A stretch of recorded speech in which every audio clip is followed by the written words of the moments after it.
Okay, turn in the microphone. Thought I was going to have to move it for a second, but I don't think it's as far away from me as I thought it was. So I will not move it, and we'll see how it goes. Also, I noticed, I think I noticed it earlier in the stream, but I didn't do anything about it. I noticed that the audio from the commentary was a little bit mismatched with the audio on the actual stream. Like the audio visuals from the console were mismatched with the audio from my voice, so I fixed it, I think. And that's one of the reasons why I wanted to get the PS3 stuff out of the way earlier. Excuse me, is because it's variable with the PS3 how far you have to delay your voice because of the way that it's split. It's not split by just a traditional HDMI cable where you can just reduce it by 1,000 milliseconds or 1 full second and okay, you're done. It depends on the game. Sometimes some games are like, well, now you have to do it by 1,200 milliseconds, and some other games are like, well, now you got to do it by 850 milliseconds, and it's variable somewhere in between those two, I've found. So, but I think it's fixed now for this one, so we'll see as we go along. But by getting the PS3 projects out of the way, I won't have to worry about that mismatch ever again, because any other console that we record with using the Elgato, it's just HDMI, so it'll have the same delay no matter what. And we won't have to worry about that fixing process that we had to go through for this game and for every other PS3 game I have played and will play. Like, for example, the 1,000 milliseconds is what I used for Outland, and it was fine. The audio was basically correct in terms of the delay, but for this one, not so much. So. Hey Marie, how you doing? Welcome back. How are you mostly on time? I don't know. Maybe you just weren't up to anything before this? It's possible. I'm mostly on time myself. I actually kept on top of it. I started getting dinner ready about 10 to 6. I had to wash out my crock pot so I can use it tomorrow because I used up all the sauce that I had, so I'm going to make some more tomorrow. And even though I had more to do, because I got on top of it early enough and I ate dinner at an appropriate time, it was at about 6:05 I was done making everything and I got to eat it, I was ready to go. Basically exactly when I needed to be ready to go. So... Actually, I had like 4 extra minutes, which is why I said, okay, well, let me fix the audio while I'm sitting here real quick. So I figured, okay, well, might as well take care of that now so it's done and out of the way. And now it should be fixed.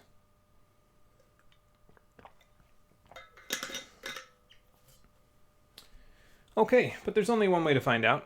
As I said in the description of today's stream notification on YouTube, so let's find out, shall we?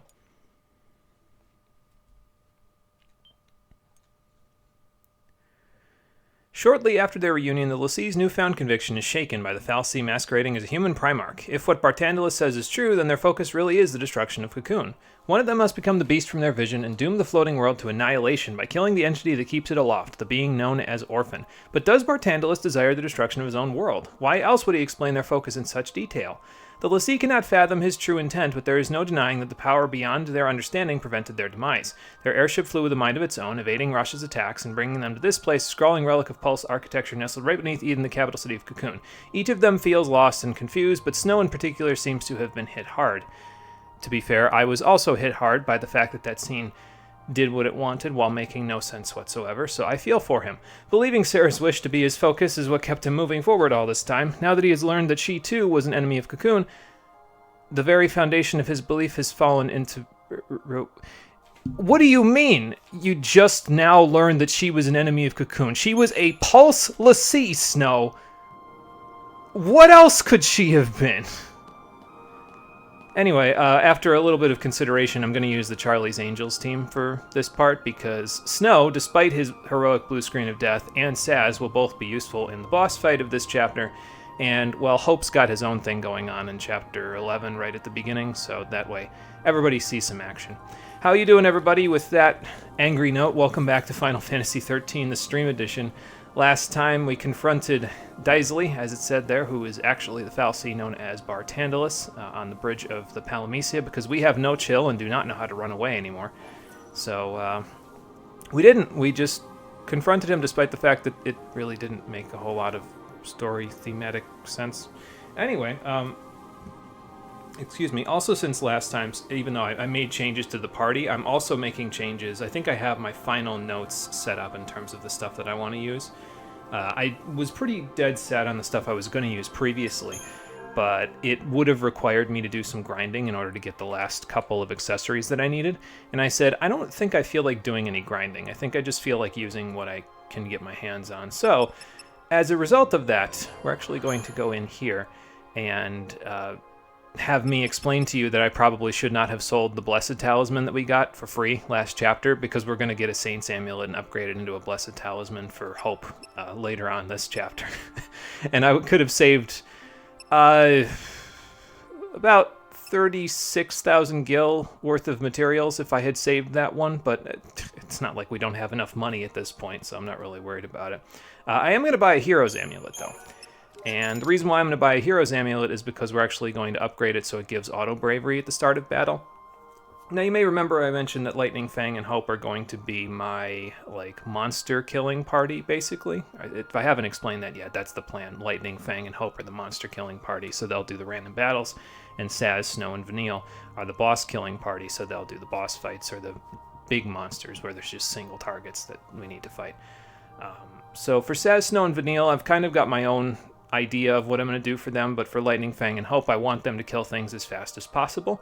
The initial plan was to get them all sprint shoes, but that requires a fairly significant amount of RNG, which means that it would require me to grind out a mission that we can get later on that might or might not drop the item that I want so that we can make sprint shoes for them. But I said, I'm just going to do it without it. I don't think we need it, because bravery and faith increase your stats by 40%, and we're already moving fast enough as it is, especially with the Axis Blade, so I'm just going to use a Hero's Amulet on Lightning and Fang and a Saint's Amulet on Hope, and just upgrade them into their respective talismans so that they get auto bravery and auto faith, and call it a day, basically. Now, do I have the Perovskite to do that, or am I buying that right now? What do my notes say? Because I switched these around too. Yeah, okay, I'm going to buy the Perovskite right now while I'm here, because it's available, so we might as well. It's 90,000 gil down the drain, but that's okay. We've got plenty of money, so I'm not really too bothered by that. And then what we'll do is we'll probably upgrade that one that we just got right now, just because that way I can just stick it on Lightning right away. So, because it only upgrades to level 2, so it shouldn't take too long to get there. And then once we do that, we can give her some different stuff and go from there. Sprint shoes? Thought those stayed in Final Fantasy VI and didn't breach containment. Unfortunately, no. They have broken containment, and they are definitely really strong in this one. Although, honestly, thinking about it now, it's really weird the way that they handle sprint shoes in this game, because you have to dismantle them from a different accessory in order to get more than one copy of sprint shoes in the entire game. I don't think any monsters drop them, and you can't buy them. But the accessory that you dismantle them from don't give haste themselves, so why do you get a haste item by dismantling something that doesn't give haste? Is that a bug? Because that sounds like a bug to me, or an oversight at the very least, which means obviously I don't want to abuse it. But that was the plan. I was going to dismantle a different accessory in order to get a bunch of copies of sprint shoes, but like I said, I'm pretty sure it doesn't make any sense that you can even get them from that accessory, because they don't give you haste, so why? What? 600 experience. I'm not really too chuffed about the idea of just using up some of these other synthetic components, because we'll get more later, so I'm not really too concerned about just boosting up with them.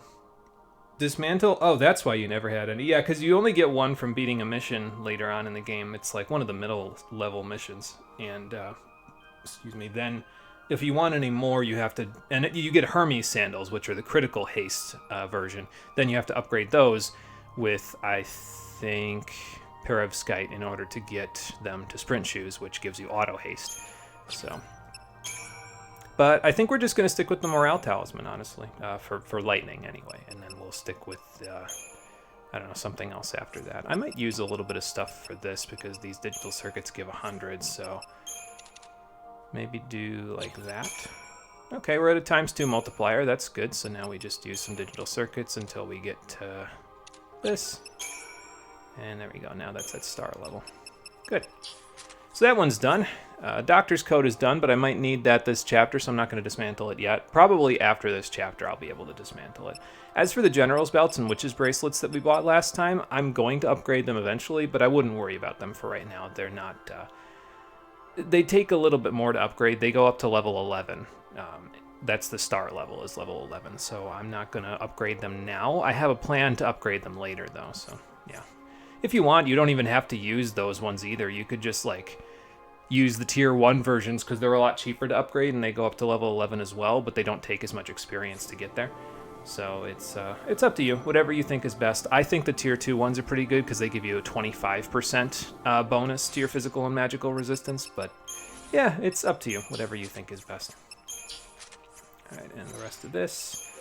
So now, I think what we do is we give Lightning, actually, her Whistlewind Scarf for the ATB advantage and ATB rate, and we also give her the Morale Talisman for Auto Bravery so that she can do the blitzing at the beginning of the fight, which means I might want to stick this at first. Well, I guess I could just use Strike skills, honestly, at first, and then just go from there. I think I'm going to run with this configuration, at least for now. I think if I did Comsen Sab, Vanille would go after a different target than Lightning, which makes it a little bit less effective than it could be.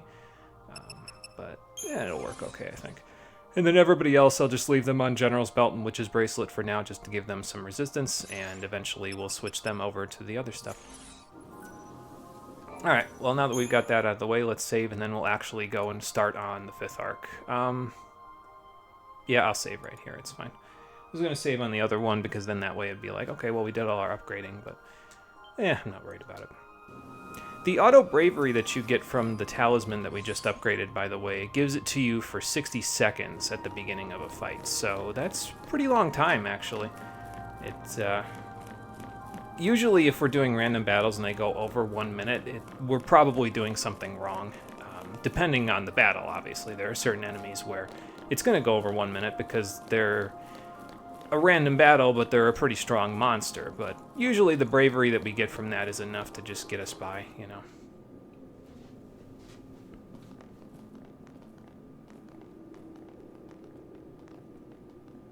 Well, I can't believe we're still in Cocoon. It does look vaguely like the inside of Anima's vestige, now that we've come out of the subway station. Still gives me Grand Central vibes. Ow.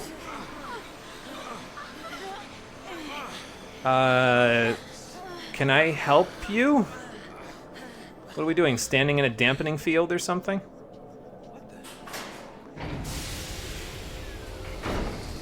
You have been chosen.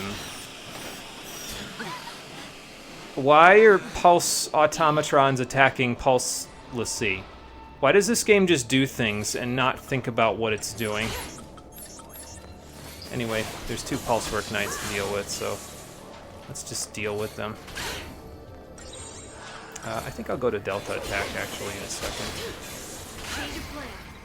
Just so we're not, like, too bad off on our stuff here. I guess I'll do this. Just to stabilize the gauge a little bit.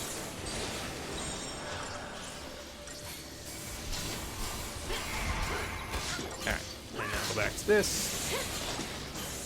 Should be able to get rid of this guy pretty quickly. And then we can go from there. Okay, I guess I'll go with this so that Vanille can finish us up. Just top us off.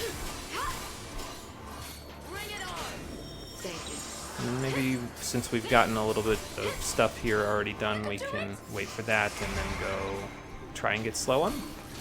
See if it works. Okay, slow worked. Curse should work too. I don't think he's immune to it. Well, he might be. It depends on what that is over there. We'll know better in a second. Okay, yeah, so he's immune to everything else, but not curse and slow. So there you go.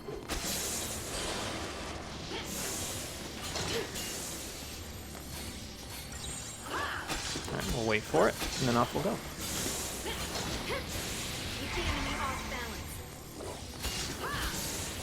Jesus Christ, that did a lot of damage.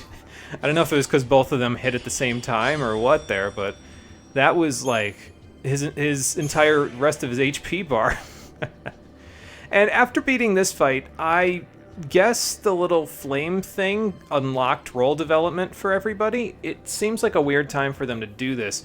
I feel like they should do this for one of the... There's 2 bosses in this chapter, and one of them I think is a better plot excuse for you unlocking role development for everybody, which, when I say role development, I mean now every single character in your party can develop every single role. So they can be medics if they weren't medics before, commandos if they weren't commandos before, blah, blah, blah.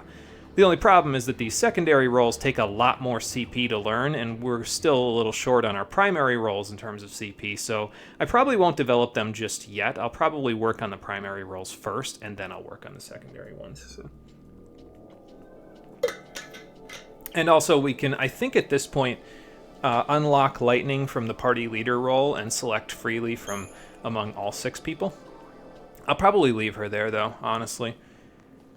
Just for the rest of the chapter for now. Just because as party leader she's useful, not only for blitzing, but also against the boss. One of the bosses. So. It's very quiet in here. Also kind of looks like that room from Mass Effect 2 where that robot confronts you in Zaid's loyalty mission. Where you can blow him up by shooting all of the flaming tankards above his head. That's what they called him.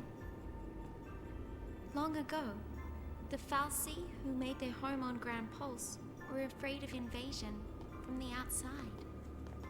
By who? Other Fal'Cie or Genova? They created an army of living weapons. Uh-huh. And they stored those weapons in arcs. And they hid the arcs all over the world. Apparently, including on Cocoon.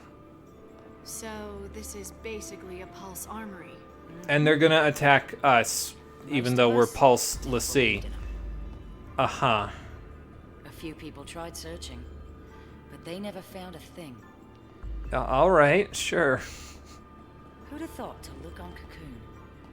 I mean, anyone with half a brain, because this is the best battle strategy you could have if you're in a war with a different country or What are they up to?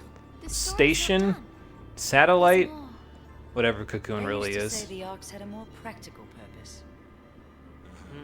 Killing? Really? Yeah, to force l'Cie to master their shiny new powers. Oh, so they're testing grounds, and that's why they're attacking us. Phenomenal. Okay, so I get it. Daisley's goal is to forge us into stronger weapons. Right.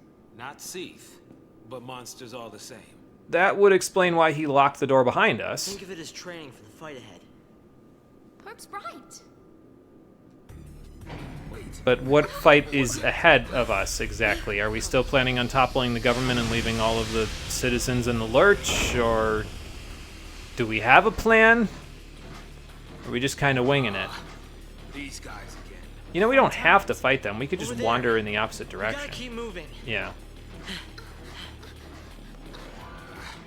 See, this is what I mean, though. Like, Hope has pretty much at this point, as a character, become fully developed. Like, he's had his character moments. He's already developed all the way through in Chapter 7, and now he's, despite the fact that he's the youngest character in our party, and really, honestly, Lightning being the soldier, she should have been the one that said, no, we should go do this, because that's the thing that makes the most battle sense in this situation. Hope is the one saying it, which means that he's basically fully developed as a kid. As far as I'm concerned, he's basically fully developed as a character. You'll see why that bothers me in just a little bit. Not his development, that's not what bothers me, but I'm glad that he's developed. It's just, well, as you'll see in a few minutes, it's not as cut and dry as it might seem like. Solidarity to top us off. And then just go from there. Thanks.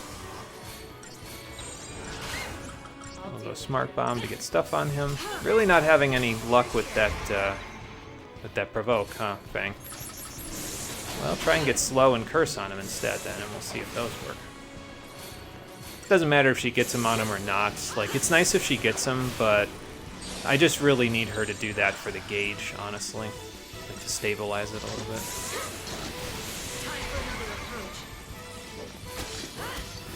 Yeah, she got them both anyway. Nice. Is he weak to... Okay, fire and thunder. He's normal to everything else, though, so...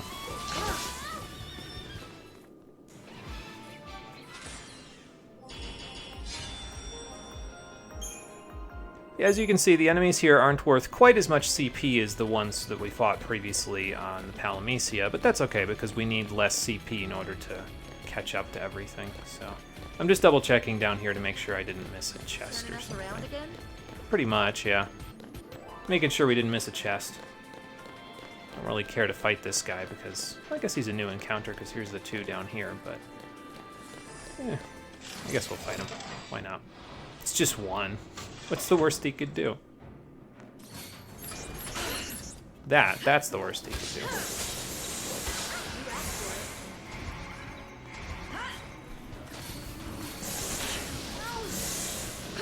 So even though I've got the bravery, I'll back up a little bit.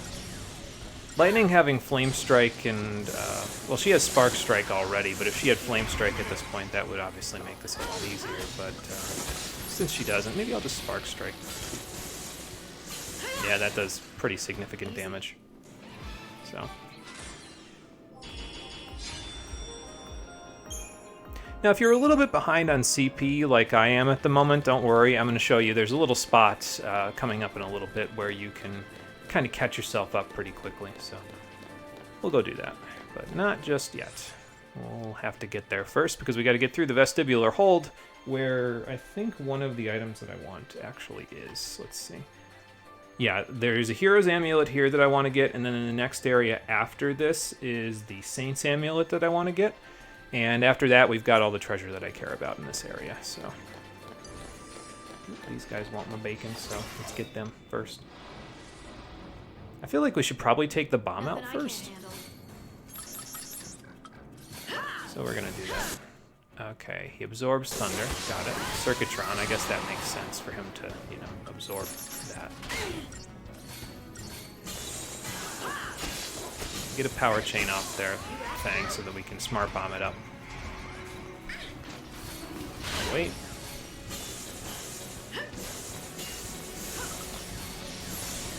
Guess I could also use Renew if I'm in a situation where I feel like I need to, but... yeah. Probably don't need it that badly, you know.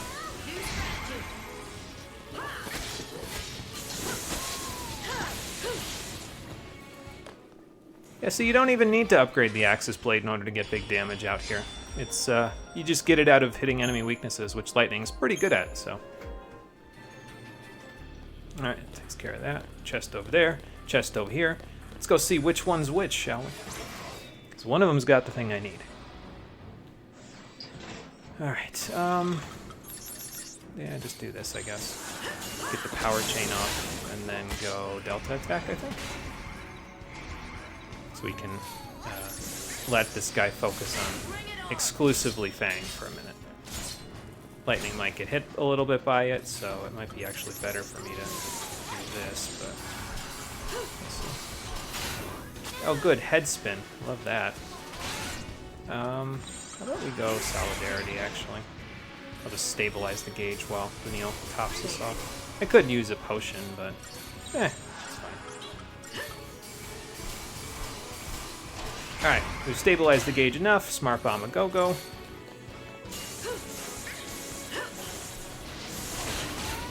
Oh my lord, Fang, where'd your HP go? Alright, hold on. Might as well use the TP while we're at it, you know. What happened? Who am I not fighting? Oh, okay, that's why. I'm fighting the wrong guy.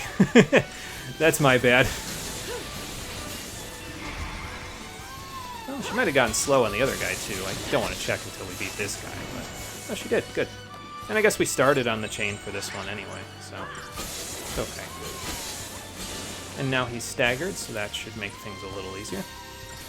We shouldn't need to heal, because I don't think they attack when their core is exposed like this.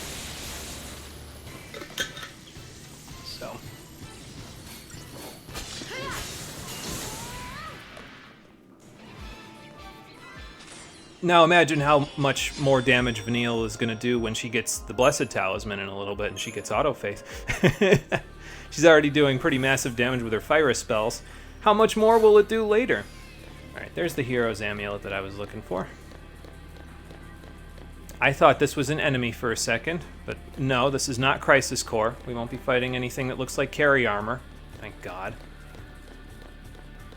I say that about carry armor all the time, but like... I thought these arcs were stories. He's actually not that bad of a fight if you know how to fight him. It's just if you don't, he'll kick your ass. Alright, these guys absorb electricity, so just gotta keep that in mind. But definitely go after the Circuitrons first. Oh good, they've got me aimed right at them. But yeah, see, by the time I've got my commands entered in, I'm ready basically to fight at the beginning of a fight because of the Whistle Wind Scarf. If I had the actual, like, what am I trying to say? If I had the actual Aurora Scarf on Lightning while being in control as a player, I would have a whole bunch of bar that I'd just be sitting on right at the beginning of a fight. It wouldn't really work out for me. Speaking of not working out for me.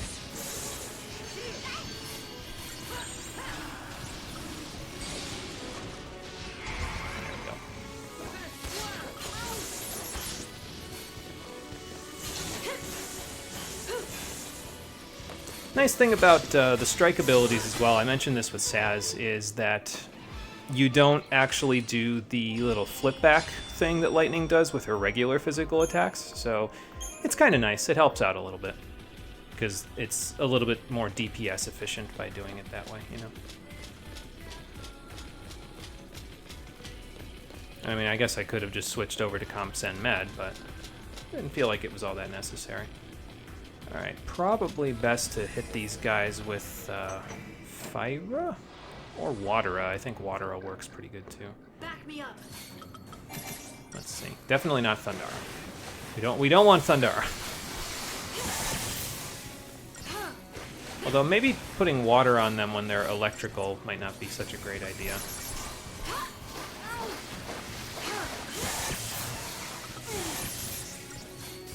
But if we keep lowering their HP, they won't actually turn into their bomb counterparts. Like, when their HP bar gets full, that's when they turn into they're primed as a bomb, so that's when they'll explode. They won't explode as long as you keep their HP bar below maximum, so helps a little bit. I think the bombshells that they drop are actually pretty decent synthetic components as well. I think they give like 400 experience at base. Oh look, even more of them. So if you're looking for something to upgrade your, weapons and accessories with, that's not a bad start. I'd still recommend using Sturdy Bones to get the multiplier up to ×3 if you're doing something like your belts or like the General's Belt, Witch's Bracelet, all that stuff. But if you're just doing something at level 2, it might just be in your best interest to just burn a couple of them and just get them out of the way, because you'll get quite a few as drops, because Circuitrons are everywhere in this place, so shouldn't be too hard to take care of that. Makes me wonder if somebody on the dev team was like, well, Final Fantasy started as a reference to D&D, so maybe we should make the bombs look like 20-sided dice because it's a reference. Like, it's the only thing that makes sense to me. No, I guess I'll wait. Oh, okay, it's dead, so now I don't have to wait. You get spark struck. Almost got away from it without getting hit, but that's okay. Should be able to survive one more. I should have him staggered by that point. Yeah, there we go.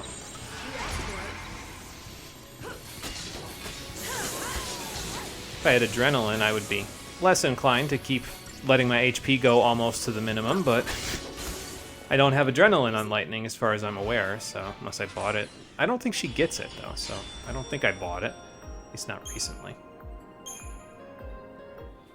Would have gotten it a lot earlier if she did have it, but I don't recall.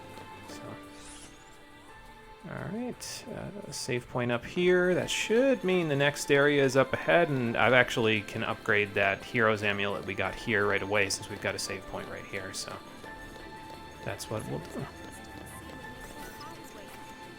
Don't they turn into Ragnarok, or is that just us? I guess guess we might as well make use of the Falsi's complimentary training program. You make it sound so innocent, when in reality we're all still going to die. Possibly at an accelerated rate because of all the crazy things that we're doing in these battles. We can do some CP stuff as well. Why not? We're about 3,000 CP behind, by the way, which there's, like I said, a little spot that we can go to fix that in, I think, this next area. I'll know when I get to it, but well, basically, we just have to fight 5 battles that each take about 15 seconds to complete, so it shouldn't take more than about 3-4 minutes for us to get to where we need to get to. I wouldn't recommend it as a grinding spot, though, because the drops aren't worth a good chunk of money, but since we're a little behind, I figure, we can use that just to top off. Anyway, now able to harness the full powers of a l'Cie, your characters can master any role. You'll now be able to use a new role once you've learned one of its abilities, meaning you have to get that role, the first stage complete, in order to use that role, usually. Because usually you don't actually get the first ability in any of your secondary roles until you've filled out an entire first stage. So, excuse me. Master a variety of roles and you'll gain access to a more versatile paradigms. So yeah, now everybody can do everything. I'm not, like I said, I'm not going to concern myself with these for now. I'm just going to work on the primary roles for now. Later on in the game, I will start dabbling into secondary roles, but I don't think I'll ever get beyond like stage 3 for any one character. So I'm kind of not really keen, because we're not going to really do any grinding. So since that's the case, I mean, we can look at these if we want to here. But as you can see, this is 3,000 CP, and this is the first stage only. And then it goes up here, it's 6,000 CP, and this is probably one of Lightning's weakest roles as a Sentinel. It goes up to, as you can see, it accelerates very quickly. Eventually you end up getting 12,000 needed, 15,000. It goes up and up and up and up and up, to the point where I'm not really concerned with investing in it for now. I will invest in some of this stuff later on, but not just yet. So, alright, well anyway, we've got enough, I think, at this point to get this maxed out from before. So let's do that, and just top everybody off, get them all to roll level 3 on their primaries, and then we'll be good. So you're still working on Sentinel. So let's see if we can get you there. Yes, we can. Yep. So there we go. So now we're about where we should have been at the beginning of the chapter. But like I said, we'll be a little bit further ahead in just a minute. We'll just find that one battle that I was talking about, and then we should be good. So, am I going to be able to get this for you? No. This is 2,000. Okay, so you're going to be a little behind at the moment, but that's fine. Usually the characters can keep up with each other pretty much exactly, so like if one character's slightly behind, it's probably just because they have a little bit more of a cost on that stage of the Crystarium, and then the next stage they're a little bit lower on their cost. So, although I think Snow is usually pretty good about catching up with everybody because his costs are usually pretty low. So is he all done with? Yeah, he's already working on this level of Commando. This is the roll level, and this is the roll level. Okay, well, in Snow, I guess we'll just keep going with you there, buddy. You're ahead of everybody else at the moment, so just keep going with it. Might as well. Oh, that was worth 2,000. Boy, that was close. I didn't think about that being worth 2,000. Oh, well.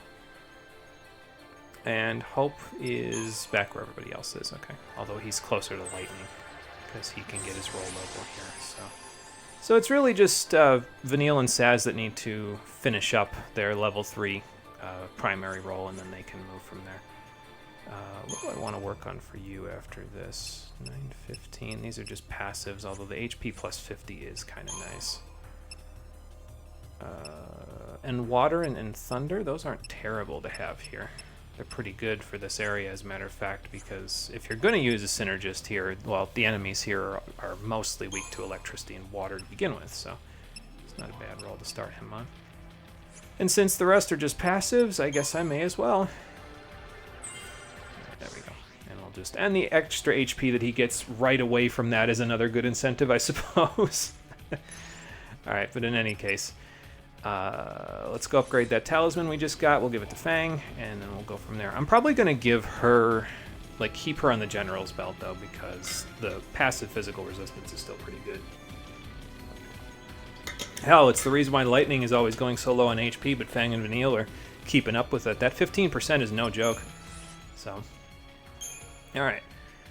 Let's see here. So here's the one we just got. So 600 on this. I forget what I used for this before. Was it this? Yeah, and I've got 3 of them. How much do those bombshells give? Yeah, okay, 370. So it's almost 400 per. And like I said, you're going to get a chunk of these just from doing this place, finishing this place up. So I guess you might as well, you know. If that's 388, this is 106, so that's 494. Yeah, that won't quite get us there. Any of these, like, lower? I guess I could use a radial bearing.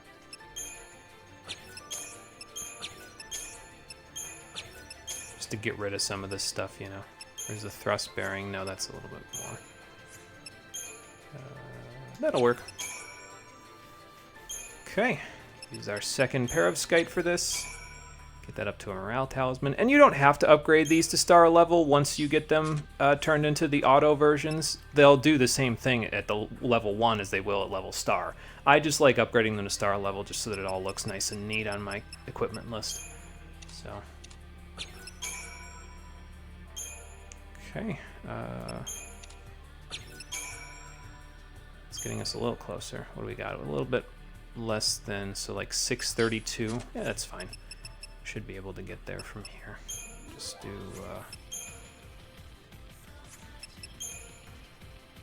okay, we'll do these. There we go. Alright, so that's the second one done.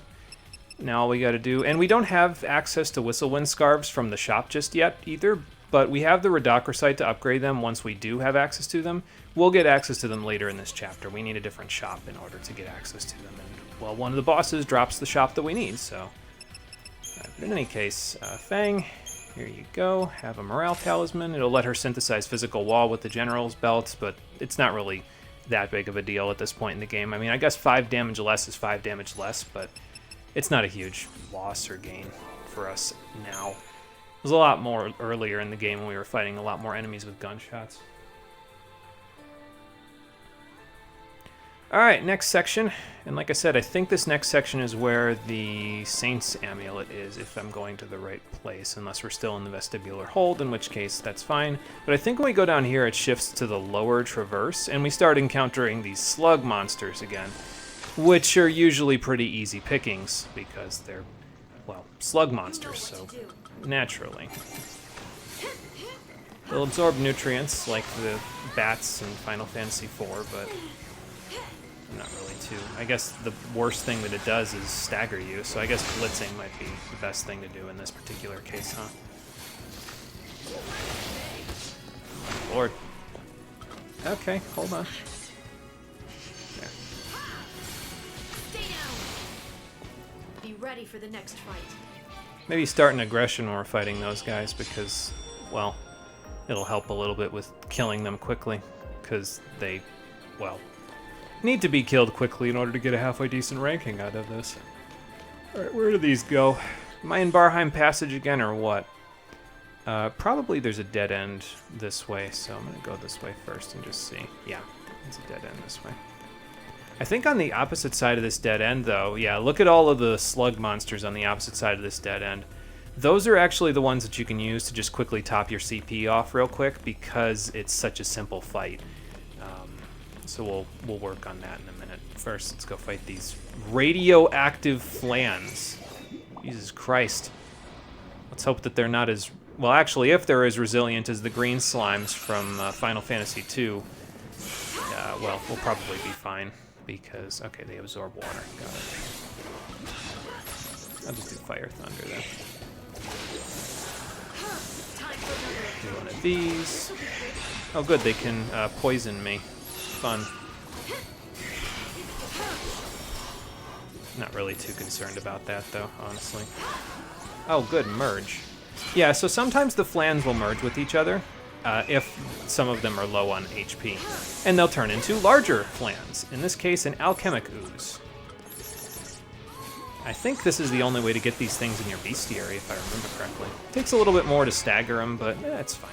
We can figure it out. I don't actually know if he's vulnerable to any of the status ailments that Fang can inflict on him, but... Oh my god. Well, there she goes. Alright. Phoenix down it is, I guess.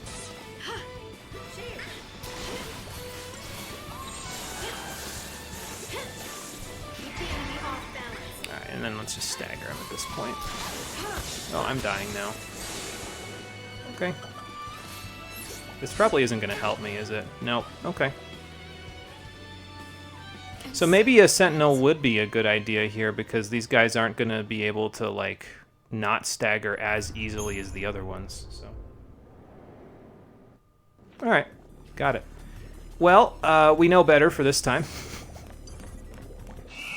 And I guess they can hear me walking, and that's why they go where they're going. So. But yeah, so I guess if we get in a situation where they merge again, I'll just use a sentinel to get rid of them real quick. Because at the moment, they're not really a big deal, but later, they might be a little more of a big deal, like now. Alright, we'll let him turn into his thing. Is he going to keep his stagger bar if he... Oh, okay. I guess it takes him a minute to merge into the alchemic ooze. Alright then. Hey, I'll take it.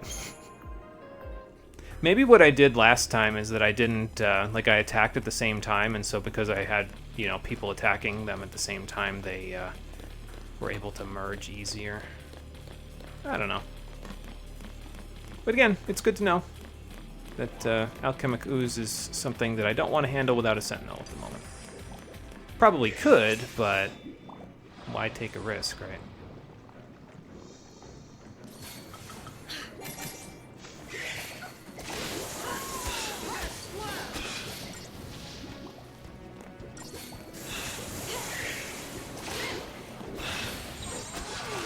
And I might switch over to Delta Attack now.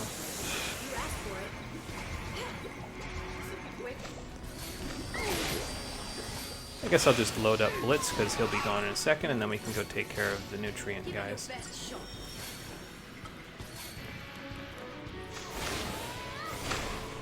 Yeah, see, nothing to them. They don't really have enough HP to make a huge difference here. So.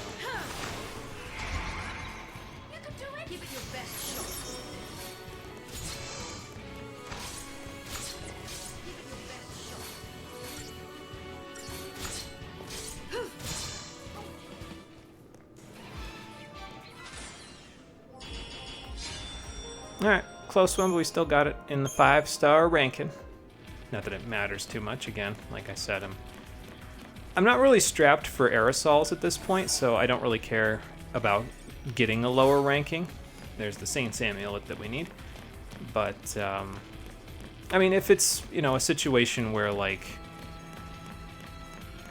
I don't need the aerosols, then it's like, I mean, I might as well try and get 5 stars. Why not, right? Not gonna get all miffed if I don't, but, you know, worth my time to try, I think. Yeah, staggering these things probably not really gonna happen all that often, because look at their stagger points. Let's go aggression. Get the blitzes going before they, okay, they're probably gonna run out, but that's okay. Because I think there's only this one, right? Yeah, see how quick that battle was, though? So, like, you start an aggression, you don't even need the preemptive strike all that badly, and you get 384 CP just for those. So now imagine how much we're going to get from that other battle that's over on the opposite side of the tracks here once we get over there. And I think, if I remember correctly, it's pretty easy to respawn it as well. So, oh, good, preemptive on that one, too. Very nice.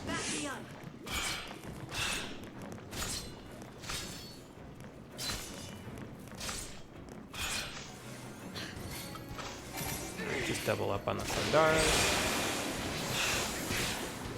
Good. Yeah, do one more. Get rid of the other ooze.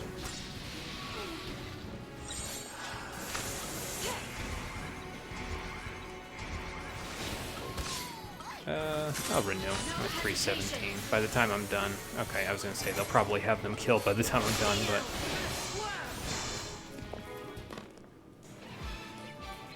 I think we were at 5 TP anyway, so since we're going to get the 5 stars, we might as well start charging it up, you know.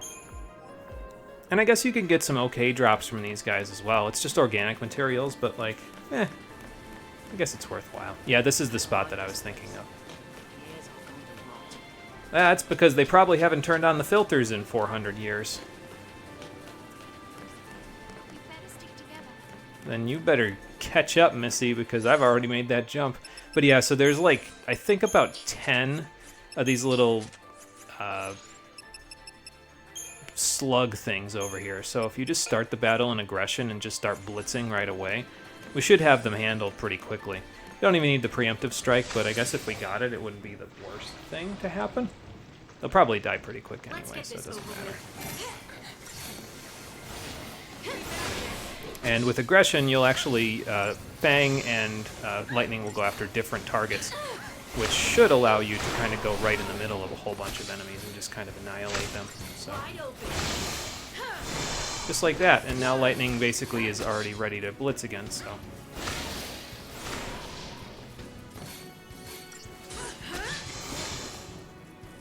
And that's the end of the fight. No healing needed, just do that. Get the 5-star, charge your TP up while you're at it. Get a whole bunch of oils that I guess you can use if you really want to. I'm gonna grab this, I don't know what it is. That isn't anything that we need, but medicinal oil. Okay, that's fine, some more materials. I suppose those are okay. Yeah, then if you drop down this way over here, we got like, I think 630 CP from that fight, so about 5 of those and we'll be back to where we're supposed to be. But if you drop down here, go all the way down, I think you have to go all the way down anyway. And then you go all the way back up. Oops, excuse me, Fang. Vanille, you can stay up there, I'm coming back.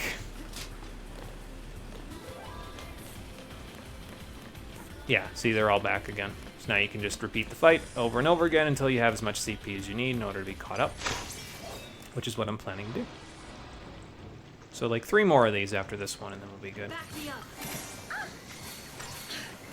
Just gonna try to hit ones that are in the center of the group, or in this case, the back of the group, I suppose. Because it'll get me more blitz stuff, as you can see. Already ready to blitz again.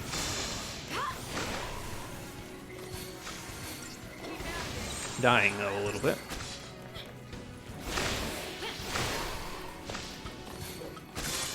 I guess I'll do this just to be sure. Since we're going to get back the TP anyway in a second, might as well.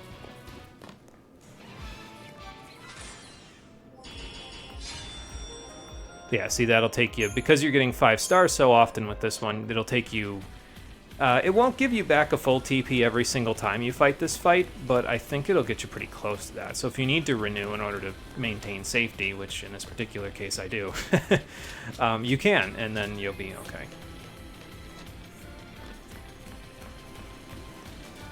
So 3 more times. Like I said, this will take but 3-4 minutes to do, and then we'll be in good shape. And then we'll have that Saint's Amulet ready for us as well once we get a little bit further there. Although, thinking about it, it might be more worth it. I'm not sure if the nutrient suck that they do is physical in nature. Excuse me. So it might be more worth it for me to give Lightning this General's Belt for now.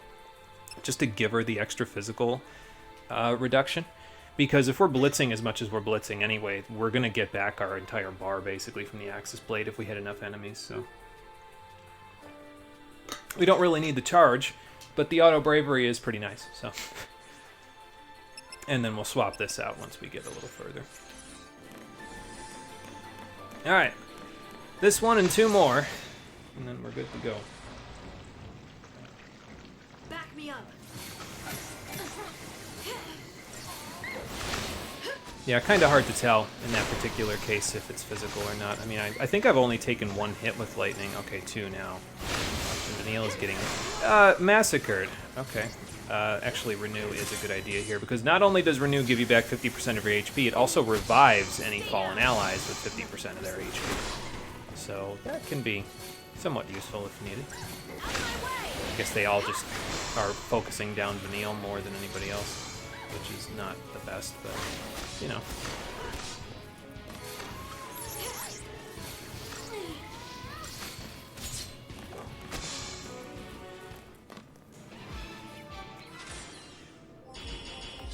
And the more TP you use, the more you'll get back from finishing each fight as well, if I remember correctly, because the lower your TP is, the lower your bar needs, you know, charge in order to maximize it or get the next point, so should be able to use it pretty effectively that way. I guess you could also just use the doctor's coat, honestly, and just like top yourself off with potions if need be. But this is a special situation, and we won't be in this battle much more often. I'm pretty sure beyond this point there's not too much more. So, at least not in such large numbers as these ones are. Let's get this over with.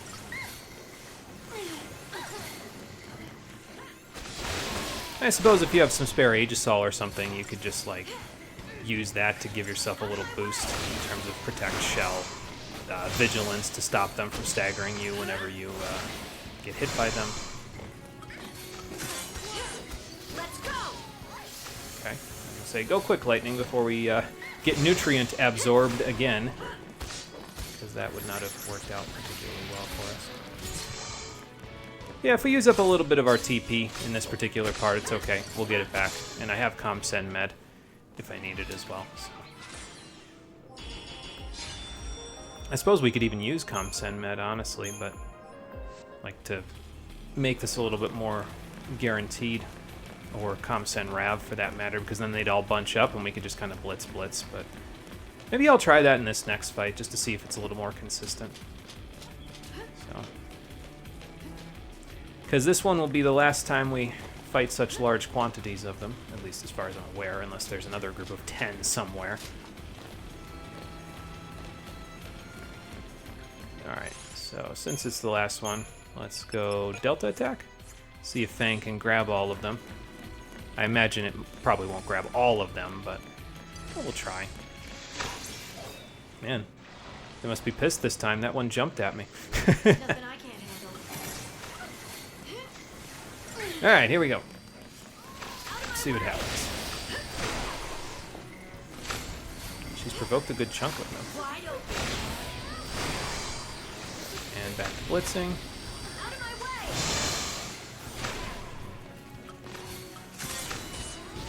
Do a quick renew. There we go. Yeah, I guess they're bunched up pretty good with Fang provoking them. Definitely hit these ones first, though. They're bunched up. And yeah, with her using Metagard, that actually, you know, should keep her a little safer, at least for now. So I guess you could use that too. It's a little slower, but we still got the 5-star out of it, so I guess it doesn't matter too much. Alright, and that's it. We're done. We don't need to get any more CP. We should have as much as we needed to be caught up to where we should be, because I skipped a few fights previously. So now we can move on. And next save point's not far away. We can get the Saint's Amulet all the way up, and then we'll just wear General's belts and the specific talismans for a little while until we get to the point where we can use something else. So eventually, just the boss fighting party is going to be the ones that wear the General's belts and witch bracelets, but until that point, we can wear them pretty effectively. So.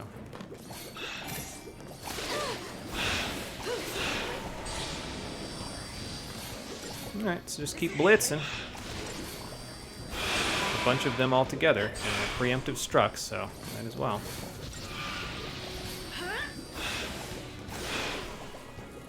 I wonder if they'll like try to merge, or if they'll just go after Fang, because I don't know. It's kind of hard to tell in that particular case, because the one walked towards her, but it was hard to tell whether it was walking towards her just to attack her, if it was walking towards the other one, which was also right next to her, trying to merge. So either way, I need to get off Delta Attack. It is a good paradigm to start the battle with, but I'm not usually a fan of starting with it because, I don't know, Relentless Assault usually just works better in most cases as a starting paradigm, at least in my opinion. So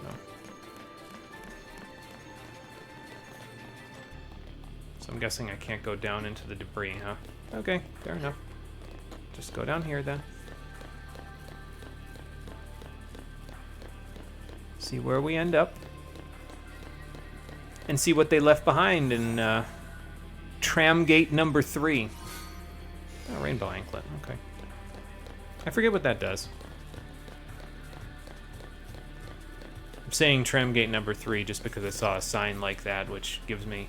It kind of reminds me of the gates that they had in Persona 5 when you're going off to the subway station, but... I suppose that's not shocking, considering the fact that, you know, this is also basically a subway station, so... Alright, Crystarium time. Let's get these first. Okay, what does this do? Resist daze, 30%. Oh, wow. That's a whole lot of good stuff. I'm saying that now, and then I'm going to get absolutely demolished by, like, Dazega later on in this place. They probably gave it to me because they know that I'm going to get dazed pretty soon. That's why they're giving it to me. I'm using Ravager mostly for lightning for now, so let's see what she gets up here. She gets Fierce Siphon. I think that's her first Ravager Siphon. Slightly charged ATB gauge upon attacking staggered targets. So as if the Axis Blade wasn't already doing work for her, now it's doing even more. Once we, get there. But as you can see there, we got quite a large chunk of magic out of that one. Strength plus 15, magic plus 20. So as we go a little bit further in the Crystarium here, we're going to start getting quite a bit of good stuff out of all of it. Our stats will start going up a little bit more quickly than they were previously.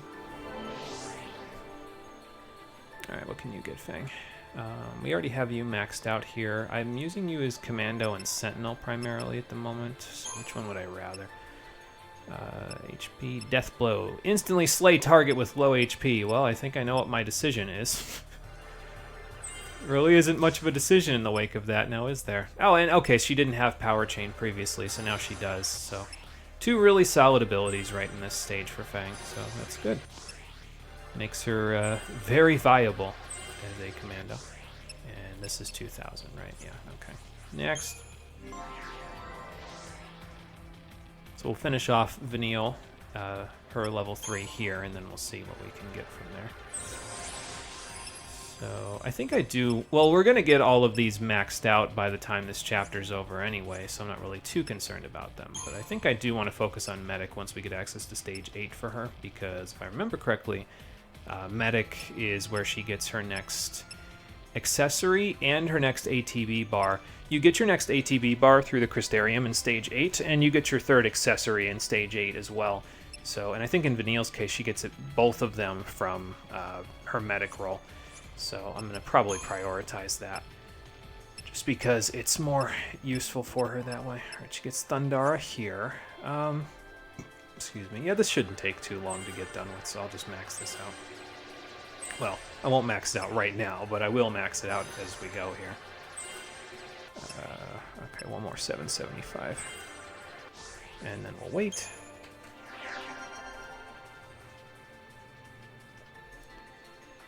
Alright, Saz, let's finish your Ravager rolls. And then we'll see what else we can get for you. Thundara. Okay. Commando gets... Stats. Synergist gets anything interesting. Bar Frost and Bar Fire. Okay. So yeah, as you can see now, Saz and Hope are going to start kind of like crossing over into each other's territory in terms of what they can do. Hope is going to start getting some end skills. He'll eventually get Bravery and Faith as well. And Saz will start getting bar skills. Saz will always have exclusive access to Vigilance in terms of primary synergists, though. Other characters get access to Vigilance as synergists, but in terms of just Saz and Hope for their primary role, Saz is the only one that gets Vigilance, and Hope is the only one that gets Veil. But like other characters, like if you have Vanille be a synergist, she gets access to Veil and Vigilance pretty quickly as well, if I remember correctly. So might be worth it to consider that for her if you're trying to figure out what you want her to do secondarily. Commando's kind of a pretty easy no-brainer for her secondary, because then you can just take her up to Ruin, and then there you go. She can just do that, and you get a damage bonus if you have more commandos in your party. So, if you have a triple commando paradigm, which is the Cerberus paradigm, it actually makes them deal more damage. So, Snow, it's pretty much a no-brainer. We're just going to max out his Sentinel. I'll get him in Trench anyway. Oh no, we're finishing Commando first. I forgot about that. Oh, we did already. Okay. So did I do Ravager to start with? No, I didn't. That'll get him Blizzara, but Yeah, we're going to max out his Sentinel just because that's what I've mostly used him for the moment. So I also will be using him as a Sentinel in the boss fight coming up. It's one of the few fights that I would consider actually using a Sentinel for a boss fight. Usually, if you need a Sentinel for a boss fight, it's to switch to a paradigm with multiple Sentinels in order to reduce damage, but in this particular case, I will make an exception. So, grab that, and then we have enough to get you up here. Okay, and there we go. Everybody is pretty close to getting one of their 3 primary roles maxed out for this chapter, so that's good. Doesn't mean that we're close to the end at the moment, but it means that we're on pace. So, alright, anyway, let's upgrade some stuff. And by some stuff, I mean just the Saint's Amulet that I just got. It's another 600, so let's just do the last 2 of these. Yeah, let's just do the last 2 of these, just to finish those off. Use our last pair of Skite to max it out into a Blessed Talisman. Again, if you kept the one from the previous chapter, which I sold like a dumbass, you wouldn't need to do that. So there you go. I could use superconductors, or a perfect conductor for that matter, honestly, but you know what? I might as well, just because I'm not really worried about missing it, you know. 859, so we need 41 experience. Okay, well, just use those real quick. Why not? And those. And then... let's see, we got 12 and, like, 8. So we need another, like, 21. Just use those. There we go. Oh, bonus will get us a little closer. And then perfect conductor. We'll star it up. Okay, that takes care of that. And again, I'm not really being, like, efficient with my use of items here, just because I know what I'm going to use later on for the stuff that actually needs a lot of points in order to max out, so I don't think you need to be super efficient with them, but if you're planning on doing more upgrading than I am, you might want to save some of the higher end stuff for when you get really high multipliers. Like those perfect conductors and superconductors are pretty good, but they're at their best when you're at a ×3 multiplier, so I would say if you're concerned, I would say wait to use those and save them until, excuse me, you have high multipliers to work with. Me, I'm not worried about it though. Alright, just top these off real quick for us. Yeah, and I might as well sell some of the stuff that we don't need here. Need to get a little more Decepticell together, but can worry about that later. There's actually a pretty good place to get a bunch, so later on in the game. I don't even know if I'll need it by that point in the game, but I'll try to grab it when we get there. And the rest of this stuff I might need. The Uraninite, probably not, but I don't feel like farming for that, so I'm going to hold on to it. Alright, so now we'll give Vanille the Blessed Talisman to give her Auto Faith at the start of the fight. And that should be good. Does that show an increase? No, it doesn't show an increase in her magic stat, which means that her magic stat is actually 40% higher than what is listed right there. So it's 208 at the moment with this knot on, right? Let me just make sure it doesn't like go down or something when I go off. No, it's still 208 without even considering the Blessed Talisman. So take that, multiply it by 40%. That's like another 80 magic or something like that. I think I did that right. It's like 20.8 for every 10%, so that's like 41. So it's closer to like 83, actually. So she's up at like 290 magic for the first 60 seconds of a fight, which should be enough to get us pretty far in most fights. So there you go. Alright, and from here, anything else I need for the chapter? Yes, but I can't get it until the first boss fight. So, since that's the case, we'll just move along. See if we can find anything interesting along the way, but, you know. Oh. Okay. Bye. Oh, never mind. Damn, you guys are fast. Some new enemies. Probably ones that can inflict whatchamacallit on me. Scatene and Stakini. Since Stakini's in the back, I'm going to say probably that's the one you're going to want to focus on.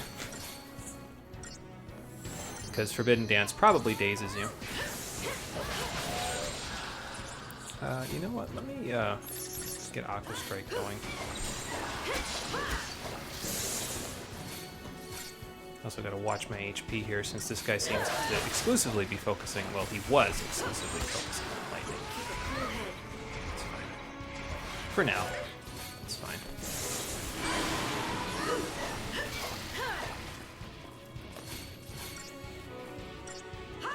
Hope you're not superstitious there, Fang.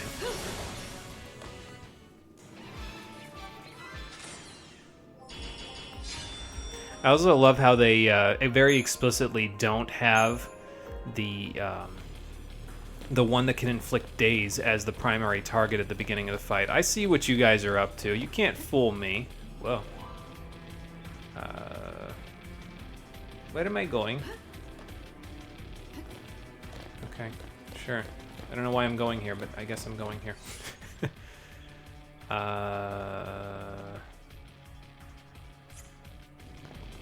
Sorry, deep confusion at the moment. I guess I found the correct path forward at the moment, but that means that there's some extra stuff just hanging around somewhere here. I figured this was going to be a dead end, that's why I came this way, but it is not. Alright, let's go back. Probably get ambushed again by the enemies we just killed, but that's okay.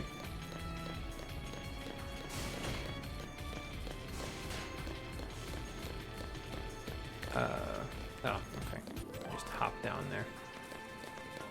I figured there was going to be, like, something stopping us, and that's why we were hopping down here, but there was not, so. Just you, huh? Yeah, see, by the time I'm done, actually, in this particular case, I don't even have the Whistlewind Scarf on, but by the time I'm done entering in these commands that were at the bottom of my list, it's basically time for me to start attacking. So sometimes having the Aurora Scarf on, it's like, okay, well, you're kind of wasting your DPS that you could be using there, you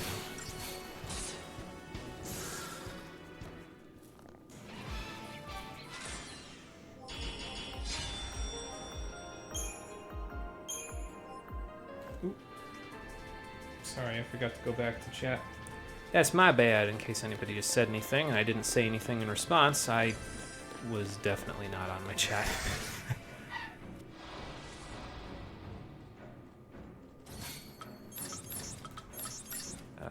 This one. This lady, who we have staggered now, so that's good because now she can't do, well, she can do Forbidden Dance, but it isn't as big of a deal because we can just pretty easily knock her in the face and avoid that problem altogether.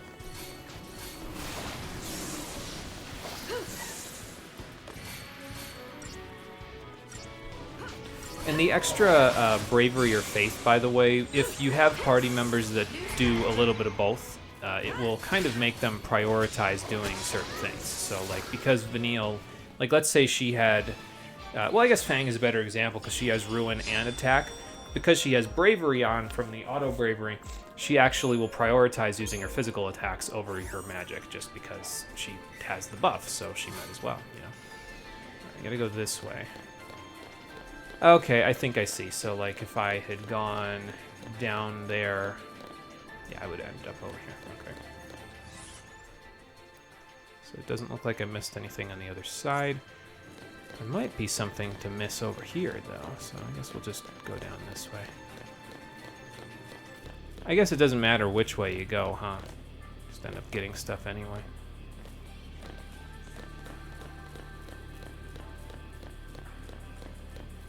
Plus, these areas all kind of blend together after a while.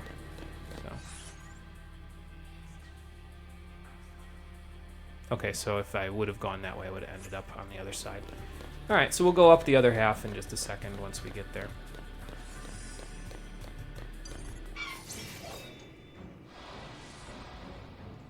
Oh, and a Circuitron as well.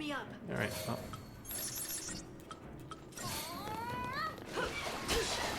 We'll deal with the Circuitron in a second. Just want to get rid of this lady first.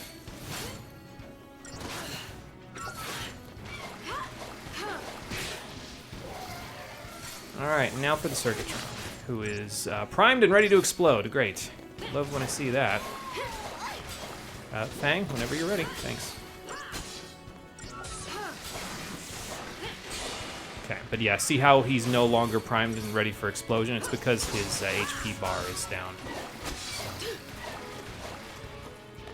Yeah, I'll use a potion. Why not? Everybody can use a little top off.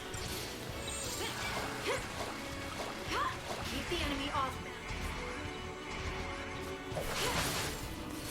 Including me, apparently.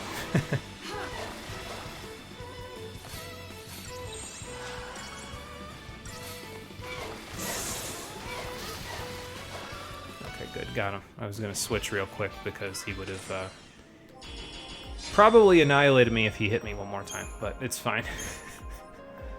It's okay. You just get into a situation sometimes in this sort of, like starting in this section of the game where if you don't have...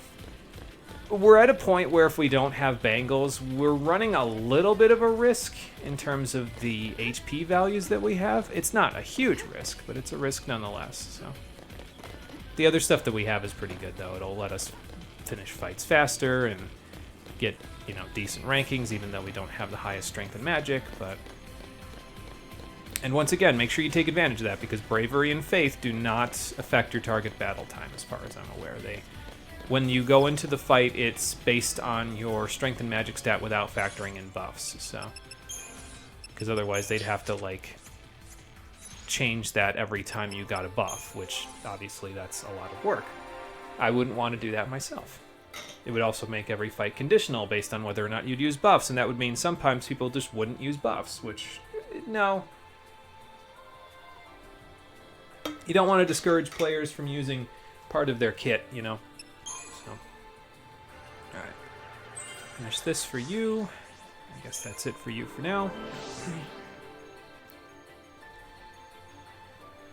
And then... I've been using new Sentinel and Saboteur, but I think... Was I working on Commando? Yeah, I was working on Commando, so I'll max that out, and then we'll go from there. Guess I've been using a little bit of all of Fang's rolls, haven't I? So... Now, do you get Ruin right away here? No. As you can see, she doesn't even get Ruin at stage 1 on Commando. She gets just regular physical attacks there, so... It's not the best investment, in my opinion, at least not right away. Because you're going to need to get her to Ruin in order for her to, well, be able to use Ruin. And that's off of her better stats, so, you know. What was I working on for you? I think Synergist.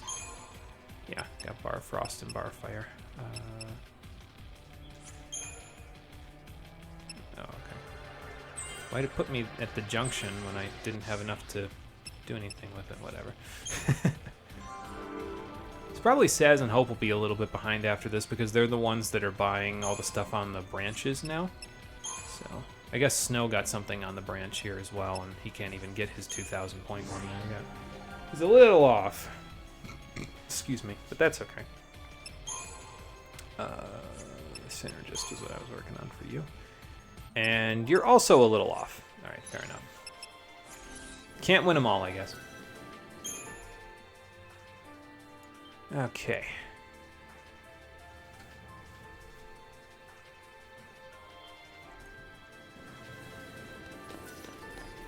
So now, let's see. High Conflux.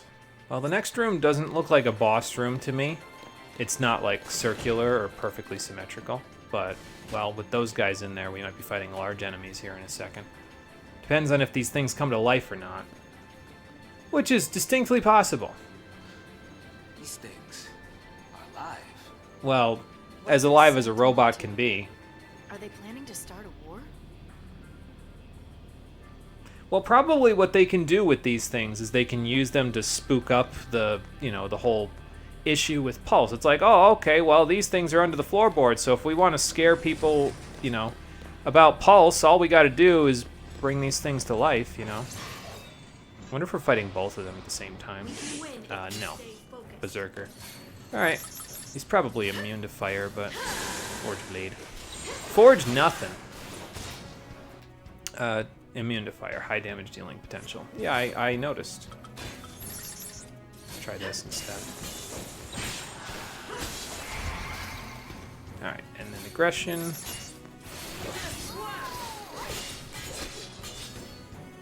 Get a little bit of damage off on him.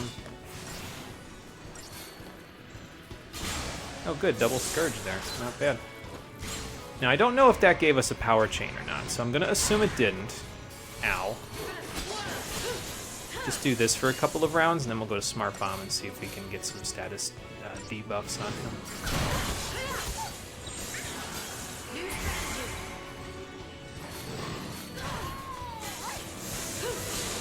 Stop forging your blade. You're not allowed. Alright, well we got, whatchamacallit, Slow and Curse on him, so that's not bad. Alright, now we double up. I'll wait for Fang, and then I'll go. Keep him stuck in the air.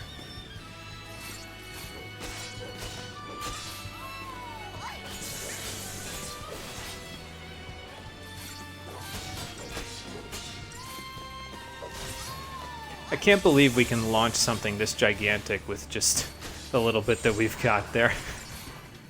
Do I go Relentless Assault after this? Yeah, I'm gonna go Relentless Assault just to do some Spark Strike right away. I think she should smite him. Oh, never mind. Oh well. It's fine. If it works, it works. He's low on HP though, so it might actually, I don't know if Smart Bomb's the best actually, because he's still got Slow and Curse on him, so maybe we'll go back. Just go back to aggression, finish him off.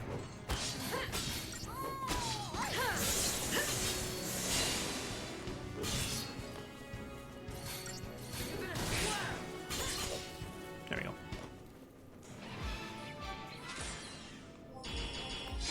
As I say, even with the preemptive strike, that might not have been a good one, but we got 5 stars anyway, and a pretty solid score. I suppose it helps that we're only fighting one of them at a time, though. If we had to fight 2 of them at a time, we'd probably be in pretty hot water. So, can I not open this until he's dead? No, okay. No, that's fine, I suppose.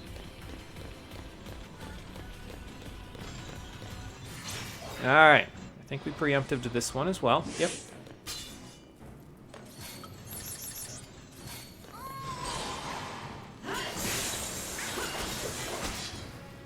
Maybe we Smart Bomb, actually. And while you're in the air, by the way, you can actually skip the animation that plays when you switch paradigms. However, you can't skip it forever, because the next time you're on the ground, you'll have to do it. So you can only skip it if you're still in the air.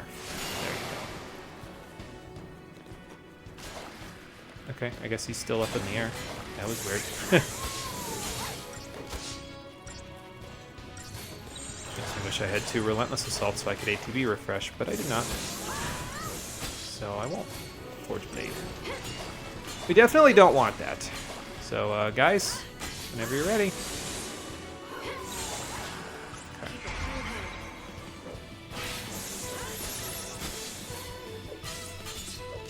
I'll switch back to Relentless Assault after another round of this, I think. Just to build the gauge a little bit more.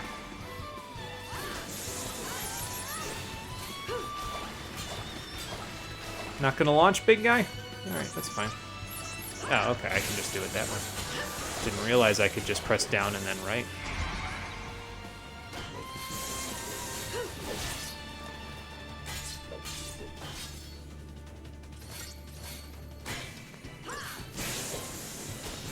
Well, I whiffed.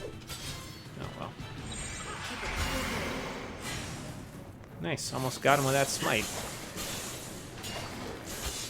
But with Curse on him, it should be a little easier to stagger him out of Forge Blade if he decides he wants to do it again. So. It's not always the case, but...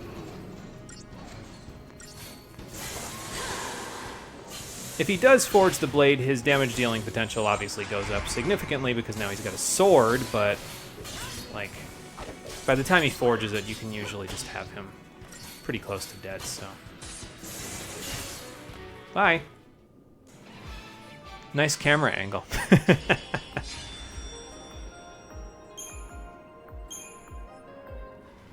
But yeah, just a little bit of CP out of that, so that's not bad. Alright, let me look at where my objective marker is this time so I don't get turned around and end up going the wrong way again. some Rigels for Saz there. Alright, well, let's take a look at them. Because why not? I'm not going to get rid of the Procyon, but might as well. Okay, so these are the first, I think the first anyway, of the stagger lock weapons that you can get for any of the characters. It prevents you from staggering the enemies.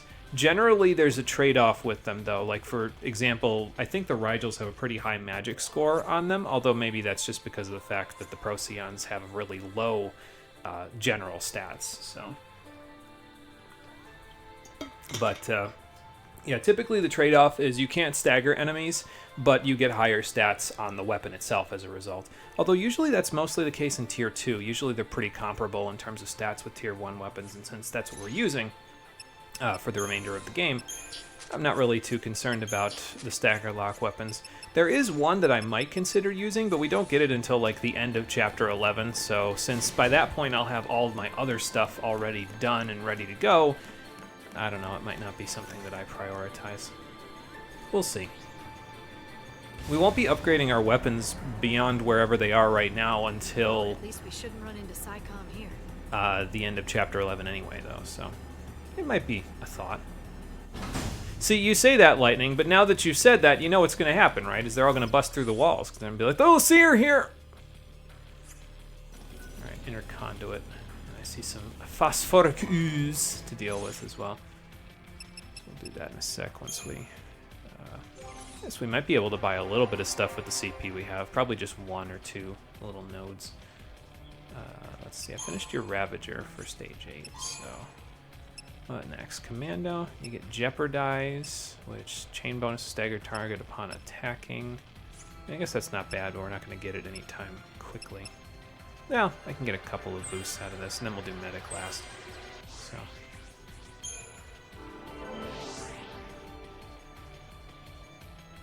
And then for you, let's see, what's this over here? Counter and Challenge. These are actually good ones for Fang to get because she has Evade already, so Counter will just cause her to sometimes, when she uses the Evade skill, she'll just hit the enemies, which is not bad.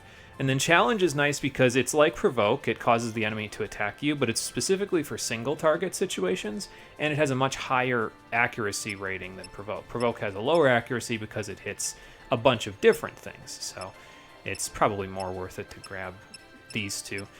Definitely don't grab this one, though, because, excuse me, if you grab Entrench, then, well, the AI will prioritize using that over Metaguard and Steel Guard, and that's all Fang has in terms of her advantages as a Sentinel over Snow at the moment, so unless you want to be controlling the Sentinel for both characters when they're in your party, I would say just ignore Entrench completely, because it's not particularly good. Oh, I did that wrong. Oh well, I'll just finish that up when we get to the next save point. Let's just hope I don't forget and accidentally start putting points toward Entrench next save point. Because, well, maybe I'll save at the next save point and then I'll find out and, you know, try not to do that. De-Shelga and De-Protectga, I mean, I guess those are fine, I suppose. Not anything I particularly care about. But Jinx is really nice because it's like Boon for Synergists, where, but instead of increasing the duration of the buffs that you add to enemies, it increases the duration of debuffs that you add, so I guess we'll work on that next. Then we'll do Medic after that for her. Alright, and then for you, let's see. Okay, you're working on that 2000, but we don't have enough for that, so we won't do it. This seems like a pretty quick save point, too. Like, it happened pretty quick after the last one, but it might just have been because the enemy was a new enemy type, and that's why they did it that way. I don't know. Alright, so just Blizzara. But we can't go any further than that for right now, so I guess the extra 15 strength ain't bad, though. Was I working on this? No. I was working on Synergist for you, so top that off. And then how much is the other one after this? 915. Man, Hope, you're really, really making it difficult here, aren't you? That's okay. Stats, and I think stats were the other one. Oh, what's this? Aurora. Okay, so that's probably what we'll prioritize next is Ravager. Although I think he gets his other accessory from Medic 8 as well. So, since that's the case, it might be more worth it to do that. Oh, we'll see. Yeah, this was a quick checkpoint between this one and the last one. Only about 10 minutes in between. And only a couple of fights. So. Guess there's some new enemies to fight, though, because whatever these guys are, they're just hanging around down here. So I can get the jump on them. And nope. They ran in the opposite direction, and the other one saw me. Gremlin-looking things. Imps. Yeah, I guess that makes sense. Listen, as long as they don't end up being mini Satanas, I think I'll be okay. I probably didn't need to do this. I'm probably actually wasting time by doing this. Okay. Bye. It's funny, they make the same mechanical noises as the imp analogs here on Cocoon, even though they're not digital. Synthetic. Pick your poison. Okay, an auric amulet. I forget what that one does. Probably nothing I care about since I don't know what it does.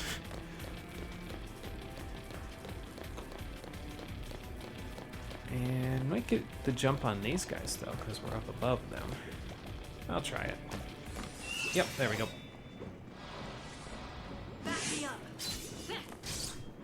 I should be able to get rid of the imps pretty quickly, but it might be better to get rid of the phosphoric ooze first. Oh wait, hang on. There we go.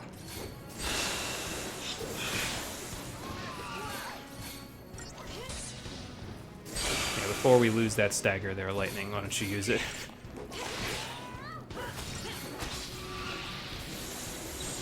Switch over to aggression. And just beat them all up. Use that auto bravery to our advantage, you know? I'm not really worried about the fire. It's fine, we can interrupt that pretty quickly.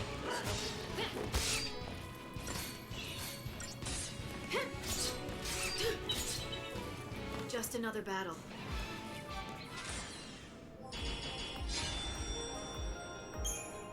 Well, I guess I can kind of explain the logic a little bit behind the choice of accessories that I'm having as well.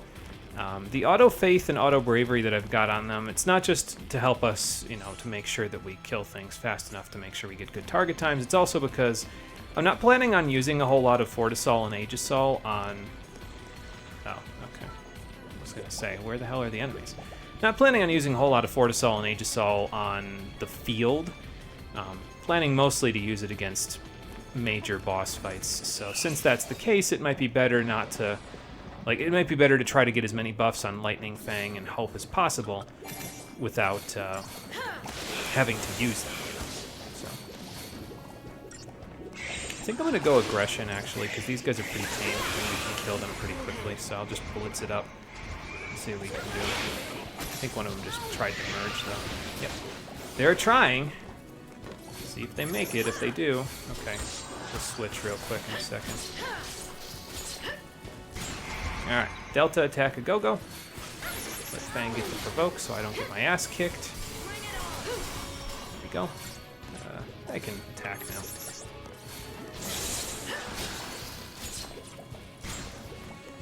I might stick with this, honestly. Nice evade.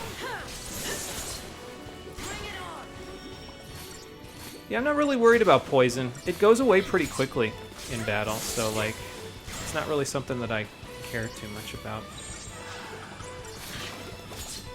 And I think we switched to Relentless Assault to finish him off.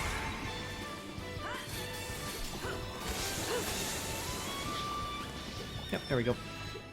And now we have him for our bestiary. Not that we need him, but, you know, he's there at least.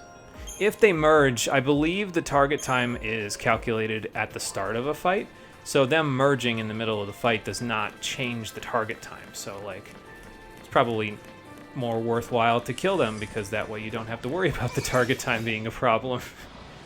But whatever, I'm not really, like I said, I'm not concerned about it. Nothing I can't handle. It's just one of those things.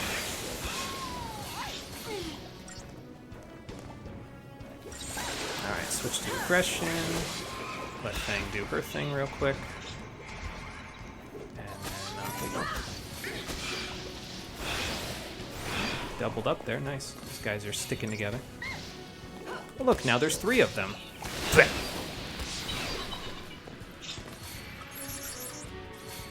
Got that one, Fang? I'll race you to the end.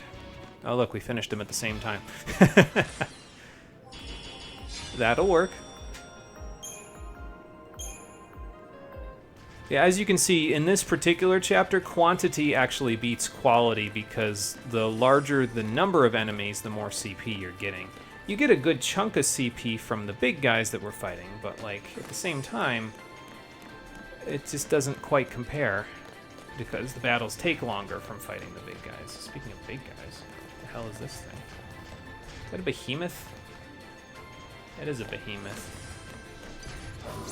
Alright, well, I guess we're fighting a behemoth now. A pulse behemoth at that rate as well? Alright. Greater behemoth, even. That guy. Alright, we'll do 2 rounds of this. Get whacked in the face while we're at it. Why not? Then off we go to Smart Bomb.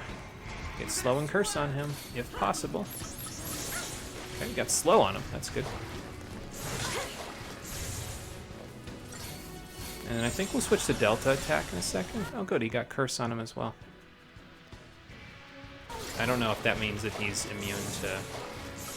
You know what, I'll just go to Relentless Assault. With slow and curse, he should be pretty easy to interrupt from doing anything problematic.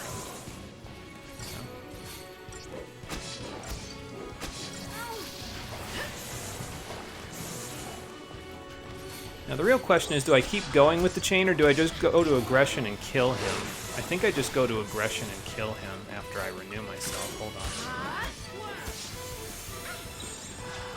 Yeah, I'm just going to go to aggression and kill... Okay, I guess I'm not going to go to aggression and kill him because he's taking his thing out, which gives him full HP.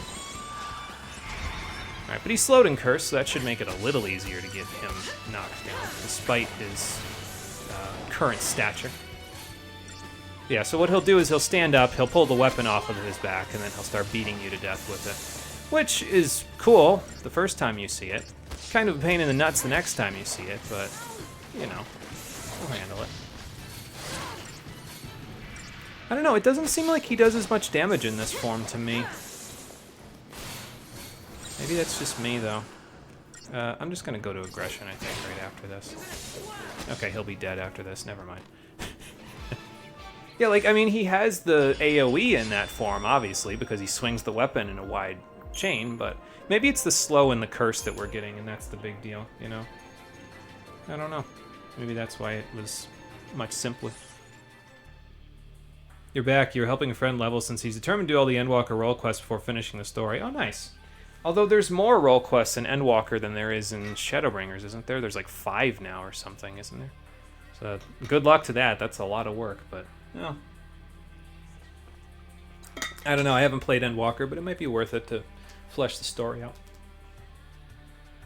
These are the ones from your nightmares. That's a rotating saw blade on a hilt. Maybe it's because I played Bloodborne, it doesn't bother me as much. I forget what the weapon was called even in Bloodborne. Oh my god, all those enemies respawn. But there was a weapon that was, in fact, just a saw blade on a hilt, and it rotated when you used it, so... but I used that one quite extensively when I first played Bloodborne. When I got the Old Hunters DLC, I was like, oh, awesome! This looks just up my alley.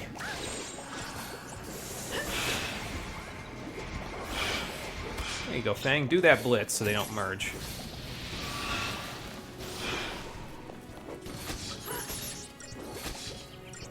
I think I can get him with 3. Yeah, especially with Vanille helping.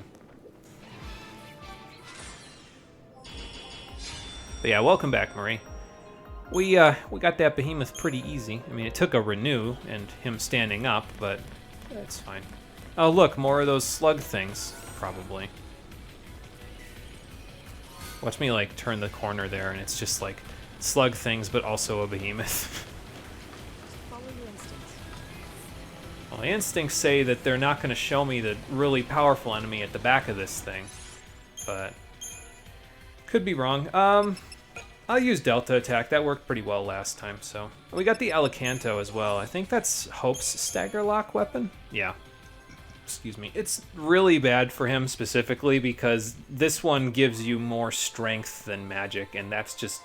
You can't really use that for Hope at all until he gets the attack command, and even then, his attack command is really bad. Because it's just him flinging the boomerang, and it's cool to watch, but, like, it's way DPS inefficient by comparison to him just throwing ruins everywhere. So, well, I guess we're getting a preemptive, so we might not even need the Sentinel. Although Provoke might stagger these guys, honestly, because Provoke can stagger these guys, so. Alright, go for it. Well, look at that. That's auto bravery for you. Now, granted, they were at really high stagger points at that point as well, because they took 4.8 times more damage and we were dealing 40% more damage. But see how much quicker that goes with the bravery on? I mean, obviously we also have gotten a few strength upgrades before this, and that was a bit of a special case. I suppose this might be a better spot to get CP, just because you can get a preemptive strike more reliably than you could in the other situation, but, well, you know, it's fine. I wonder what's up there. Well, we'll go back that way in a second, I think. Oh, maybe not, because we're going to go off in this direction. Okay. Anybody else getting, like, vibes of the reactors from Final Fantasy VII here? I feel like that was the big inspiration that they had for this area. They just don't have all of the Doom synth in the background happening that they had in Final Fantasy VII's reactors, and that's the only difference, really. Okay, well, I don't want to be here right now. Go on, get. Turn around. Not like that. I kind of want this slug to be as close to the thing as possible with the behemoth turned around, but we might not even get the opportunity to do that. Because it looks like the behemoth's probably going to see me no matter what I do, because he's kind of just hanging out. Yeah, whatever. To hell with the preemptive strike. We'll beat them up anyway. I mean, the slugs will die quickly because I'll just blitz them all. So. And then this way, Fang can kind of take care of the other guys.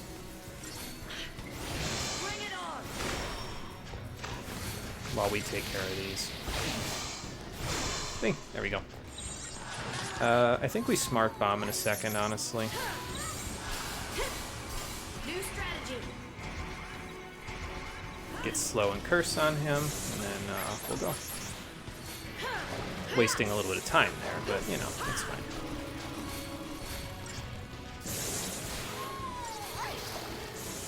Yeah, see, curse helps quite a bit there with keeping him from getting a lot of damage off on you, because he'll try to attack you, but you can generally stagger him out of it. I mean, heave not so much, but you know. Would be nice to get slow. There we go. Alright, we're running out of buffs at this point, so we'll start doing this to try to chain him a little bit faster. As I say, well, up I go, but I guess not. Alright, let's see if we can just go aggression and just kill him before he does anything.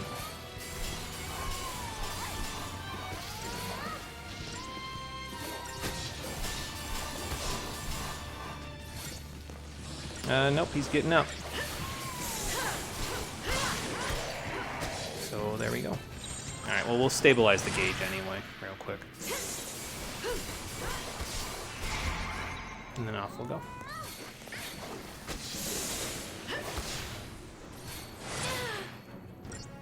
You, mind hitting somebody else there, big guy? It's not that I don't love your company, but I would much prefer to keep the HP inside of my body. Alright, there we go.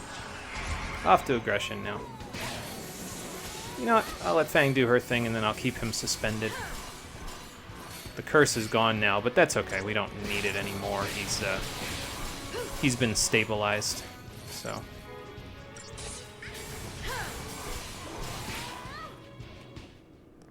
Must be more vulnerable to physical attacks, because I was doing like nothing by comparison to the attack that Fang was doing there. So, ah well. So what were they guarding? 'Cause I know they were guarding something. 7 gargantuan claws. Yeah, alright. It was definitely worth coming over here and fighting that. It's fine, I don't care. It's no big deal. It gets you extra CP. 90% of this game is fighting stuff anyway, so like, You might as well, you know. Can't win them all in a lightning quick attack. I don't know. Can't win them all as quickly as the fights with the 10 slugs, you know. I see him, Vanille. I see him. I be able to get a preemptive on him. It'll make it a little easier. On your toes. Okay, I power chained him even. No, that's not what I want to do. Bring it on. There we go. Oh, we're on Delta attack. Okay, that explains a lot, actually. Smart bomb. Alright, we got that up. I guess we'll just do this for now. Okay, we got slow and curse already, so let's just go straight to aggression and do that. Because if we can keep him suspended in the air, he will never transform, which will obviously help us quite a bit. And yeah, it looks like he's way more vulnerable to physical attacks than magic in that form, so I guess it's good that we've got Charlie's Angels here because, well, it means that they can deal with him a lot faster because 2 out of 3 of them have monstrously powerful physical attacks. Maybe not quite as strong as, like, some of Snow's with the power circle, but yeah, it's good enough. All right, I'm willing to bet that that section over there is actually, it depends on what that area where the objective marker is looks like, but I'm willing to bet that might be our first boss. Of 2. And I have a special strategy in mind for that one, although it means I'm going to have to like switch around my entire team just to do it, but you know, we'll make it work. Alright, preemptive these guys. Probably switch straight to aggression because it's easier than doing this, but we might be able to get them with 2 blitzes. Out of my way. Yeah, pretty much. Just get them real quick. 1, and the other one got hit by the outside of that blitz as well. Good. So I didn't even have to switch. What were you guarding? Metal armband. That's the deprotect resistance item, if I recall correctly. Nothing I particularly care about. And as for these guys, what paradigm do I want to start with here?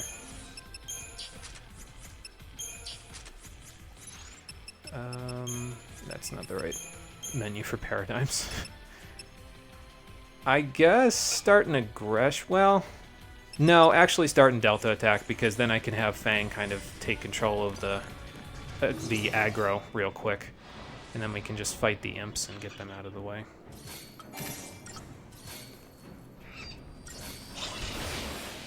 Because they're nice and easy to kill. Fang can handle getting everybody else, especially if all of them just back up into their friends. Like, that helps quite a bit.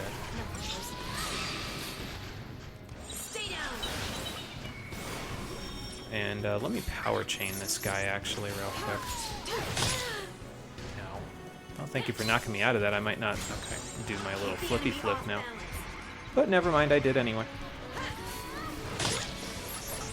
Lightning, get away from him, please. You're not making this easier on yourself. I guess he's cursed now, so that should make enough of a difference for now. Go to Relentless.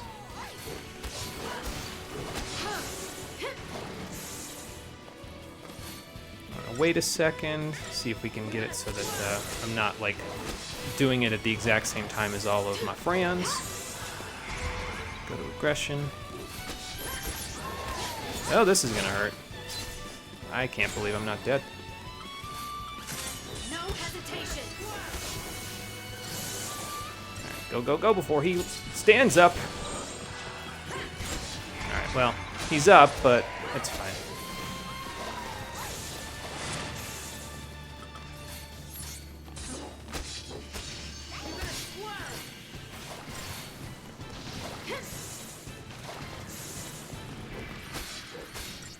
I might have to go to, I'm going to go to Solidarity now, so that Vanille can get me up a little bit here. And since we're out of buffs, let's just do this real quick so I can stabilize the gauge, and then we'll go back.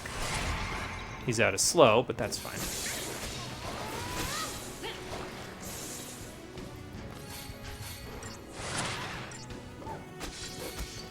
Yeah, those general's belts, they work pretty good.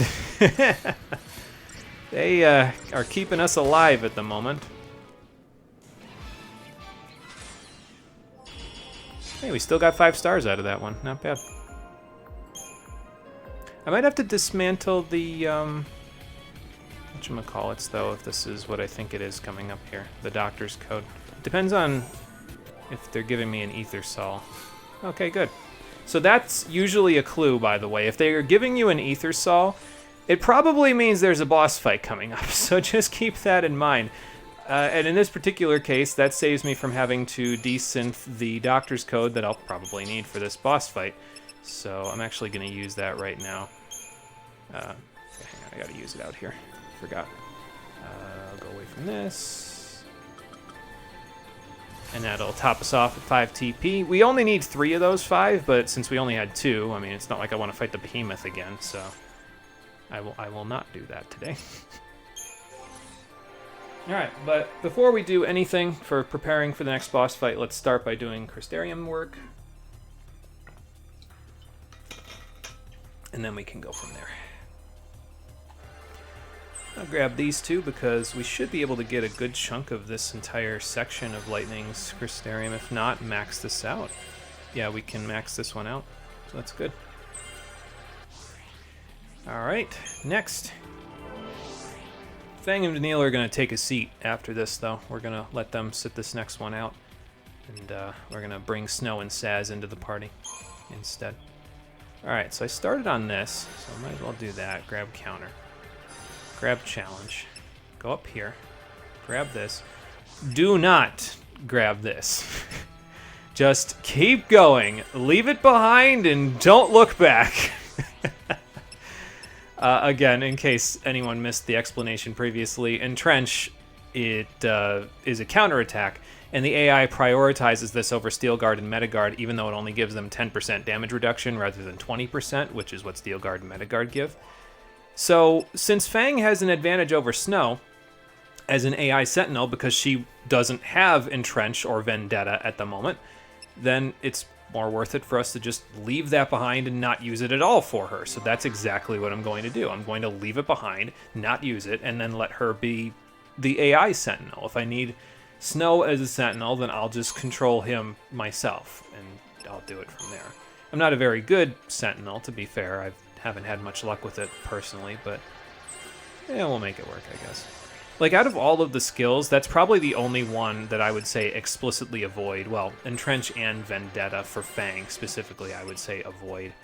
But, and again, it's for that very specific scenario because the AI will prioritize using those skills over the better skills that give them more damage mitigation because it deals damage. So it's like, no, you guys really should be doing something else. Did I finish Synergist for you? No, I didn't, so let's finish that first. Get a little extra magic. I'll work on Ravager, because we're actually going to use Saz in the next boss fight. Excuse me, and him being a Ravager will probably come in more handy. We don't need him as a commando for the next fight. I think we only need him as a Ravager, if I remember correctly. So. Alright, and Snow... we already got 2 of your 3 done. So let's work on this. Hell, he might be just about done after this, and we've still got some chapter left to go. He's not quite done, but he'll be done after the boss fight. Yeah, it just seems like Snow gets his stuff done earlier than everybody else, at least for now. So, let's see, you're done there. We haven't done this yet for you, but we're working on Ravager, so let's do that. Or I think we were working on Ravager anyway. I did finish Synergist here, right? Yeah, I did. Must have been the last thing that I got was his Synergist stuff. Alright. Anyway. Let's see. Aurora. Yeah. That's what I was going to get this anyway, so it's probably better that I went up this way. I was going to say, Help, are you going to have enough to max this out right now? But no, not quite. Alright, well, we'll leave some on the table then, I suppose. Okay, so now we got to mess up our battle team, so we're probably going to have to fix it again once we're done with this, but we want Lightning, Snow, and Saz in the party for now. They all have 4 whatchamacallits. They have 4 ATB. So that helps out a little bit with this next one. We're going to have, let's see, how do I want to do this? We want Com Rav Rav. Then we want 2 Rav Sen Ravs. So we're going to do those. We don't need Synergist at all for this fight because I'm just going to use Fortisol and Aegisol. We want to start in Relentless Assault, though, so we're going to keep that up there. Then we want 2 Tri-Disasters. Oop, that's not Tri-Disaster. There we go. And then we want a Cerberus Paradigm down here near the bottom. And the reason why we want the Cerberus Paradigm is just in case something goes really, really wrong at the very end of this next fight. Because, well, the next fight has... I don't want to call it cheese because I don't think it's cheese exactly, but you can do it efficiently. And if you don't do it efficiently, it's pretty damn hard. So we're gonna try to do it efficiently instead of doing it the wrong way. Okay, so you get the doctor's code for the improved potions. I think I actually want a witch's bracelet instead of the general's belt because the only thing I can see you getting hit by is a stray magic attack. You'll be getting hit by multiple things, so I'm going to give you a little bit of both. You get a witch's bracelet, and then I should probably give you the auto faith item. So let's take that off. We'll take the stuff off Vanille and Fang just so we can give it to whomever needs it. Well, actually, maybe I don't want to give you auto faith now that I think about it because I don't want to mess this up to where I do the wrong thing and end up with... I guess I could give you the Whistlewind Scarf, so let's do that. Just to have you start a little bit closer to ready. Okay. And I think that's all we need for equipment-wise. And we're on Relentless Assault. Yep, okay. So, we'll see if I know how to do this correctly. There's a very specific reason why you kind of want to use what we're going to do. We're gonna kill this guy with a summon. We're going to kill this guy with Odin. So, that's why I need the TP, because I'm going to summon Odin and use Zantetsuken to kill him before he becomes a problem, if you know what I mean. So, do I want to keep these? I definitely don't want to keep Saz's, and I actually don't know that I want to keep Hope's either. The only other nice thing about Staggerlock weapons is that they are in the synthesis group, where if you use one other item that is in the same synthesis group as them, you can get the ability Random Instant Chain. And what that does is every single time you hit an enemy with anything, an attack, provoke, whatever, it has a 0.5% chance of instantly rocketing their stagger gauge to the very top of the bar. Now, because you have Staggerlock, you can't stagger them, but it will push them all the way to the top, even if they have, say, 999% chain gauge. So, I don't actually know if it's worth keeping these, but I think we can buy them later, so I guess probably not worth keeping them, so I'm just going to sell them both. Because I'm pretty sure all weapons are buyable later on in the game, so we definitely don't need this or this. We'll be getting something that gives us auto shell, but also a bunch of other stuff as well as auto shell, so don't worry about that too much. Okay, and I think that's it.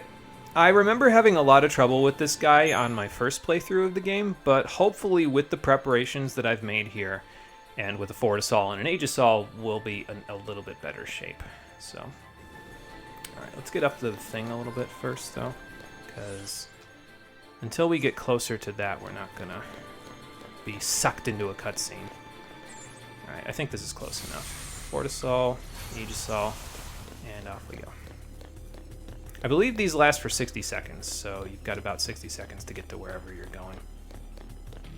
Wait, I think I recognize that guy. Is the cavalry finally here? Rains? Yes, they are. What? Hey, Noctis with your hair down. Oh, easy, guys. It's all right. What are you doing Rains here? is a Sanctum officer. He's been helping us out. Why are you here? It's a fair question. Are you here to pick us up? Rains. Lightning... Traitor! What the hell, Lightning? What are you talking about? Excuse me? On the path. That was my focus. Oh, she sees the Cocoon Lassie brand on Since his long before we glove. met. Maybe that's why she I said did you my traitor. best to assist Yeah, that you, little blue line as on bid his by the glove, that's a sanctum Cocoon Fal'Cie. Lassie brand. Now do you understand? No. The Fal'Cie have watched over you, guiding your every step. The luck that saved you time and again was a deliberate machination. So is that why you Why, guys you couldn't be may part of the ask? plot until you needed to ferry me to the Or should Palamecia? I say, Bartandalus is crafting you into the instruments of Cocoon's demise. Well, no shit, Sherlock. We knew that already. We've been played for fools. Why are we acting like this is the first time we've heard Cocoon this? Fal'Cie? Why? Why? To restore the Maker. Okay, you guys knew what you were doing right there. You specifically made him look like Noctis to make him look like that Versus 13 trailer where he pulled the engine blade out and swung it in front of his face. Long ago, the Maker departed this world, leaving the two races behind. In a sense, human and Fal'Cie are brothers, orphaned by the same parent. So they want to bring this Maker back. Is that what you're trying to tell me? As for the humans, they forgot the order imposed by the Maker. Well, They that began doesn't to really war seem like a amongst human themselves problem. That for the if first we time in forgot history. and the Fal'Cie remember, that means the Fal'Cie Fal'Cie didn't tell focused us. on recalling their lost deity and returning the world to its former glory. What glory?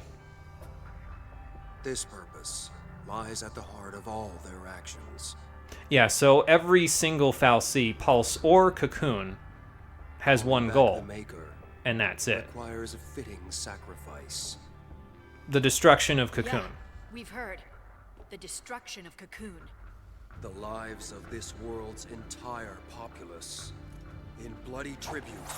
Nothing less than the destruction and extinction of basically all of humanity. Why do they need us? Except Couldn't whatever's the left on Fal'Cie Pulse. end Cocoon with just a thought? Their existence is bound to the creation and maintenance of this floating shell. Ah, It is their very nature that holds them in check. so they can't self-terminate. Cocoon Fal'Cie can't destroy Cocoon? They weren't programmed to do so. The Fal'Cie are considered like demigods by humans in this world, but they're basically just gigantic machines. We'll do nothing. We'll turn into zombies if we do I that, Neil. expected as much. Lied to us. I'm not sure he What did. happened to your dream of rebuilding Cocoon for the people? Was it all a lie? A shadow of a dream from when I was human. It was change I craved, and once I'd built the influence to make things happen, there was change. Yeah, everyone hated I your gained branch of the all military power I could specifically. hope for, but was a puppet with no will to wield it. Well, that's not It very wasn't nice. the Fal'Cie who changed. It was me. Sid, why are you... You were made a lassie? Vanille, he has the brand. What do you Tied What do to you an mean? inescapable Yes. Focus, a slave of destiny. Why are you powering up, Sid? I'd lost hope. I'd all but given up on dreams of freedom. What are you saying? Get to the point, I'm please. here of my own accord, not by Fal'Cie order. So you're gonna turn into a zombie in a second, is what you're saying. Brought it all back. Brought back that future I once strove for. Well, maybe you should have recruited us earlier then. Will challenge my fate.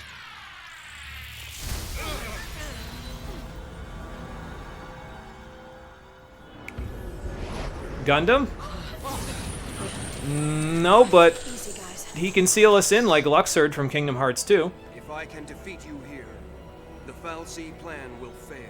That's a hell of a plan, man. Use all my remaining power. Why don't you just let us leave? Wouldn't that be I will set you free. easier? Why won't anyone let us run away in this game? Okay, anyway. First thing we want to do is he's going to use offensive shift. We want to get these ruins off and then immediately switch to Mystic Tower. Ideally, this will allow Snow to challenge Reigns, and that will cause him to not immediately trash Lightning and Saz while we start blasting him with magic. So now Snow will keep him busy while the rest of us cast on him. Because as you can see, he's smacking the shit out of Snow, and that would, if we weren't on Sentinel and we didn't have Vigilance, that would just be knocking us up in the air. It's a whole big problem. We don't want that.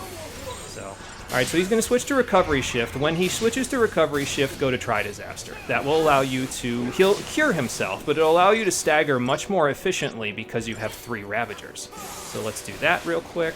Switch to the next one, and just keep going. We want to basically try to get him as close as we can to stagger before he goes to the next offensive shift. Once he does, you're going to go back to Mystic Tower. Okay, do that now. Challenge him again, and then everybody stagger him. And then we can go from there. And once he goes back to defensive shift, we'll switch back off. Even if we stagger him now, I don't want to switch back off of Mystic Tower just yet. I want to stay on it until he goes defensive shift. So that's what we're going to do. So we're going to switch to Try Disaster in just a second once he goes off to his thing, which he should... I'm going to do it now, actually. Do this. And then... Okay, we should be good. Summon Odin right now! Oh, this... Actually, I think I did it wrong, because I think he's transforming, which is definitely not good. But we'll see if this works anyway. I think if he transforms, he resets his stagger gauge, which basically is a retry. We would wipe, so... At least the way that I have the fight planned out, we would wipe. So we might be resetting if he resets his stagger gauge. He did not. Okay, we should be okay. So he will use Seraphic Ray while he's doing this, and that will deal about half of your HP's worth of damage. But basically all we're doing is we're getting the stagger gauge up. So let me just attack real quick. All right, go to Gestalt mode. We want to get in close with him and then use Zantetsuken before he gets his stagger gauge all the way down. If we do this correctly, he should die without causing any problems because he's down low enough on HP where Odin's strength times 3 times 999% squared will kill him. So I'm just going to Zantetsuken right away and see if it works. If it doesn't work, we might be screwed, but we'll just go to Cerberus if it doesn't work. So if we see damage, then it didn't work. It did work. Okay, perfect. Perfect! That could not have gone... Okay, it could have gone a little better. He could have not transformed, but that is the easiest way to do that fight. Like, it is, bar none, the fastest method of killing him that you could possibly have at this point in the game is Mystic Tower, after power chaining him with Ruin, just let him do his offensive shift bullshit. Once he goes to defensive shift, switch to Try Disaster and just keep building that gauge. Build that gauge as fast as you can. When he hits 60% of his max HP, he'll transform and use Seraphic Ray. If you have Odin out, I guess Odin can Kiraga you, so that's what happened right there. But the idea basically is get him staggered, get him to about 650%, summon Odin. Keep attacking him with Odin until you get the Gestalt gauge all the way up and you get him to about 900%. Then go Gestalt mode, build the gauge a little bit more, and then Zantetsuken him to death. And it should work pretty nicely. If you don't do that, he's a lot harder to kill in that secondary phase. We didn't get to see any of it. I apologize for not showing it, but it's much harder because he gets access to Synergist and Saboteur abilities. We don't have access to Dispelga yet, so we can't get rid of the multiple debuffs that he's inflicting on us or the multiple buffs he gives to himself. It's just a massive pain in the ass. It's better to skip it. Just trust me on that one. Because that fight can be really hard if you don't do exactly what I just did. But for beating him, we get our first Tetratic Crown and the Moogle Works, which is another shop. And that's actually the shop that has all of the Whistlewind Scarves that I need. So we're going to go grab those in a second. First, we'll get an expansion to our Crystarium to get us to stage 8. Thank you, Odin. You just made a fight that would have been as hard as some of the Seymour fights in Final Fantasy X. Much, much easier. I can't believe how smoothly that went. I didn't believe. That, by the way, is the speedrun strat for beating him, and also the no upgrades strat for beating him. So if you haven't been upgrading your Crystarium or your equipment, that's also a safe way of doing it. It's a lot slower if you haven't been upgrading, but... Just do what you know is right. Trust yourselves. So, run away is what you're telling me. Sid? Wait, hang on, that's not right. How did he turn into Crystal? He didn't fulfill his focus. Did he complete his focus? Unless that was... No, because he was a Cocoon Lassie, so that couldn't have been his focus, right? Just try to save Cocoon in his own way. Excuse me. So how did he turn to Crystal? his own way. What? Hey! Where are you? Snow! I think Snow's had a revelation. Maybe he should explain it to us. Maybe Vanille should get to explaining to Fang what was going on. Searching for a way to make us understand. Hey, Yuna, To how you doing? understand Welcome the back. We just beat frustration of Sid. being a Lassie. He A would have been a Lassie tough fight bound if I to didn't focus. destroy him with Odin And almost maybe immediately after the fight what began. it meant to be human. But, well, we got him, so that's the important part. And now, once we get Snow back, we can figure out what to do next, I guess. Oh, we came from over there. I'm like, wait a minute, didn't we just come from there? But no, we did not. Oh, I guess Snow's back. Okay, cool. You know, I actually kind of like the Umbra emblem on his jacket. Like, some of his emblems are not my favorite, but Umbra doesn't look too bad. It actually has the right color scheme for Snow specifically, since he's the Blizzard guy. So, I'm kind of down for it. Alright, well anyway, now that we've beaten him, we can actually swap up our party a little bit here again. So, we'll do that in just a sec. But we also got access to the Moogle Works, so before we move the party around, let's go grab our good stuff from the shop. But actually, no, I'll move the party around first, and then we'll grab the good stuff from the shop. How about that? This goes down here. This can stay here. We had aggression up here. And then what else did we have? We had Rav, Rav, Sab, I think. Or Rav, Sab, Rav, excuse me. And then we had Com, Sen, Rav, and Com... Or no, Rav, Sen, Sab. There we go. Yeah, I probably should use that more often, because I could use this to get slow and curse on people, and then use this to get the other debuffs on them. Oh well.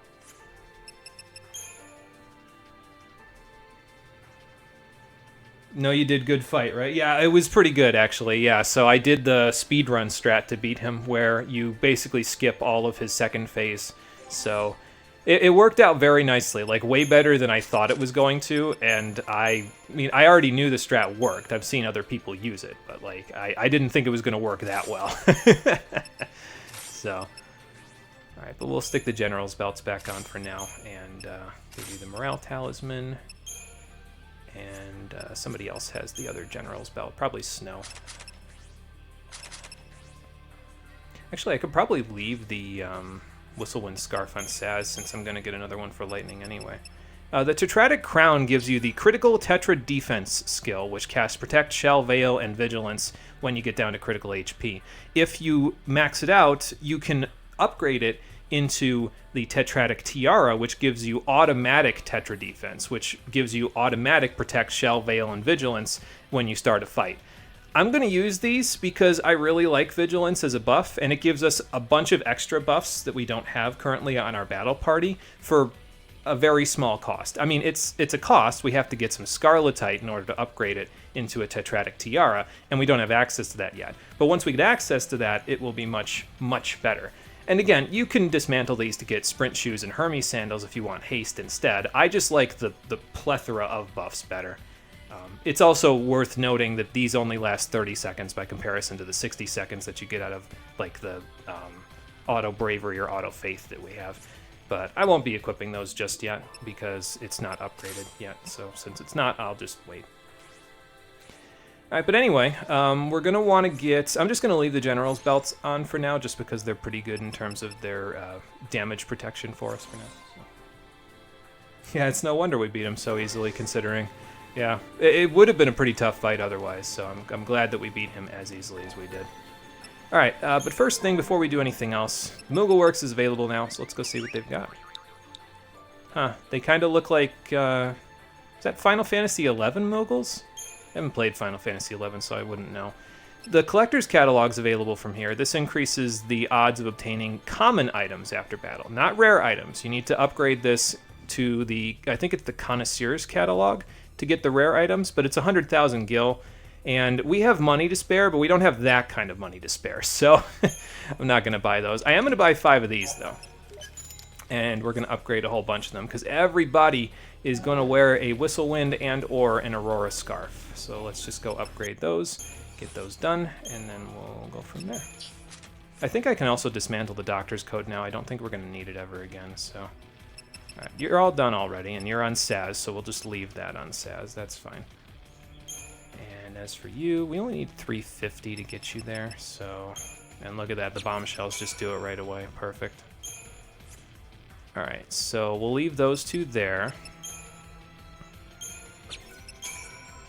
And then the Aurora Scarves we'll leave down here, because they should auto-sort down here anyway once we get them into Aurora Scarves and upgrade them. So let's just do this. And then we'll build up from there. Alright, so now that they're at Star, we can Rhodochrosite them. And that will upgrade the Whistlewind Scarf into the Aurora Scarf, which gives you the first strike skill. And again, the first strike skill, what it does is instead of just giving you one ATB bar, it gives you the full bar. And I want 4 of these rather than all 6, just because as a human player, if I have the Aurora Scarf, I'm basically sitting on a bunch of ATB bar that I'm not using for multiple seconds while I enter in commands. Whereas the AI enters their commands in automatically. So if I equip the AI with Aurora Scarves, they'll just start motoring as soon as the battle starts, which will give me time with the Whistlewind Scarf to enter in my commands, and then I can motor with them. So that's why I'm not having everybody have an Aurora Scarf, just because it's... I'd be sitting on ATB bar that I wouldn't be using while I'm entering in commands and stuff. So I said, nah, I'll just wait and we'll be good. What do we need? 175? Okay. I mean, I guess I could just use more bombshells, honestly. Like that's not really going to be a problem. I'll just use more bombshells to top these off, because we don't need to use any of the other stuff. So, all right, Rhodochrosite it up. Another bombshell. And we'll still have a few bombshells left over. That's good. I think I'm going to use those for something else later. I'm trying to think what it was, though. I don't remember.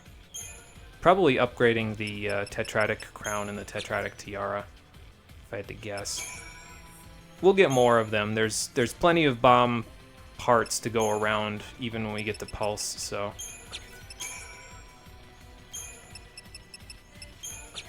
Alright, that takes care of all those. We got 4 Aurora Scarves, 2 Whistlewind Scarves, and yep, they are all good to go. Cool. I'll probably take that one off of Saz and give it to Lightning at some point, but basically party leaders will get the Whistlewind Scarf since they're the ones that I'm playing, and then everybody else will get Aurora Scarves. I probably won't equip those until we get 3 accessory slots, though, because that's when the Tetratic Tiaras will become available, and, I mean, we won't need General's Belts and Witch's Bracelets on everybody else if we've got the Tetratic Tiara on our battle party, because that'll give us Protect and Shell, so that'll give us some resistances. If it's anything like Bravery and Faith, it gives us 40% bonus, if I remember right, which is better than the General's Belt and Witch's Bracelets. Protect and Shell, that is. So. Alright, and I think we dismantle the Doctor's Code now. And grab a few things. Nothing particularly interesting that I care about, but, well, it's there. Gives us a little extra Fortisol and Aegisol, which we can use on the next fight. Okay, did we do our Crystarium stuff yet? No, we didn't. Alright, let's do that as well. Let me just sort this real quick. We don't need any TP for the next boss fight at the end of the chapter, though, because we're not at the end of the chapter just yet. We're almost there, but we're not quite there yet. So, we can, however, go to Stage 8 now, because beating Cid actually unlocked Stage 8 for us. But we're not quite done with everybody's Stage 7, so let's do that first, and then we can go from there. Is this... oh my lord. Craziness going on up here. Look at how complicated this is. Excuse me. It does get us our 4th roll level, but good lord. And this one, yep. So if you see 4,000 on just a regular node, then you've gone too far. You're not on Stage 7 anymore, you're on Stage 8. So just go back and finish Stage 7 first before you move along. So that's what we'll do. Probably won't quite finish Stage 7 just yet, yeah, but we'll be there as soon as this, the rest of this area is done. Although we might... finish up Snow's grid, because Snow's grid is like not really a problem to deal with. Is that your accessory that's here? Oh no, your ATB level's here. Okay. So your ATB level is in here somewhere. That's Roenga. I don't need that. Oh, there it is. Okay. And like I said, you can get your next ATB level from some of them. You can get your next accessory from some of them, depending on the character. So, all right, that's 2,000. That's 4. So we'll finish that for you now. Then you've got Saboteur left. We haven't done anything with this yet, have we? No. All right, let's do it then. Oh, you get Fog here. And Fog I don't mind Fog We're probably not going to use Fog but I don't mind buying it. It's not like they'll use Fog in situations where you would want them to use Fog, so it'll probably be okay. Alright, and then for you, this is 4,000. We don't want that. This is what we're working on, so let's get this. Oh good, strength that I don't need.